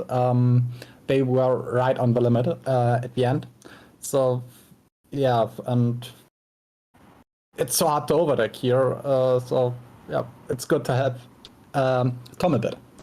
When 2 cars behind me, I can save the tires, and they can't overtake me except on the start and finish line. Was Thomas Harvey saying in your ear, right, Dragoon and Hiller are right behind you, so you need to hold them up? Or did you just sort of know they were in a battle and instinctively, or you just get holding up people, whoever came behind you on the soft tires? I know some whipped past me on soft tires and they are fighting Tom. I knew I could help him with holding some up. I knew it. He didn't have to tell it to me, so I did it on my own. That's the race. Especially on this track where strategy is quite important, and Yeah, we have seen it. One stop versus no stop. And the traffic, that was crucial. Yep. Yeah, so P11, P9, still decent points on a good day for Spark, and it helps you maintain second, I believe, in the Teams Championship ahead of Netrex. So that battle's going to run and run, isn't it? Yeah, I think the gap is quite good, and shouldn't change too much after this round with Tom's win and Carlos win. I heard Amari didn't well again. That makes it a bit sad. Yeah, he's a good guy and he's a really quick driver. I hope Spa's better for him. Yeah, I'm sure he will too. And speaking of Spa, we hope to see you, Vincent, get back in action there in a few weeks' time. So thanks for coming to talk to us and enjoy your evening. Yeah, thank you. You too. Oh, cheers, Vincent. Right. So I think we just about got enough time to squeeze Alex Lahu in, who's waiting patiently on his own. So last but very much not least then into the interview room is TCS Off Racing's Alex Lahu. Sorry to surprise you, Alex. We didn't want to leave you on your own waiting. We thought it's such a shame leaving you on your own. So a difficult race one from the front row. You ended up finishing 8th. Yeah. Tried to go around the outside of Thomas Harvey at the very end of the race, but you did it off track, so that meant you got a 5-second penalty at the end that dropped you to 8th and meant you just missed out on reverse group pole. I actually was ahead all along. So, and I reviewed the replay, there was no more room for me. My right tire would have been on the AstroTurf and I would maybe have lost it. So I think it was okay from that point of view. I think it was the best. It wasn't a steward's thing. In-game penalty? I didn't see it being... Well, I think either way, it was Harvey on pole for rest grid. So you were unlucky either way. But then race 2 was a lot better. You decided to go for the mediums. And you were in a massive fight with Simon Frelick, where you were able to hold him at bay for quite a lot of the race. Yeah, I heard the interview. In the next one, pretty good race from after the first stint. Unfortunately, after pitting, Jack followed me through after seeing that I was going to pit. I should have maybe done the move later, so he wouldn't have seen it coming. My fault. So I pitted. We both come out. Jack manages to get past this one guy, and I didn't. And that one thing, that one single thing cost me 15 seconds. 15 seconds, I'm gonna die. I think I know who it happens, but I'm not gonna name them. I am not gonna name them. But I gave back the same treatment in race 2. Oh, of course you did. Yes, to Simon Frelick. I played not Frelick. He's good, but in race 2 it was a pleasure playing the Great Wall of China. For some reason the hard compound was nowhere as great as my base on the soft. Even though the tire wear was balanced, the car just didn't have the grip at the end. I was literally struggling to keep it on track. And I managed to keep Menno at bay and some of the soft runners on their first stint. So that actually bought me some time. I got some time of that. Yeah. I managed to gain some time from on that final lap. Once you got past Frelick, did you think, "Oh, damn! If only you'd killed him, I wouldn't have had to work so hard on that final lap with no tires."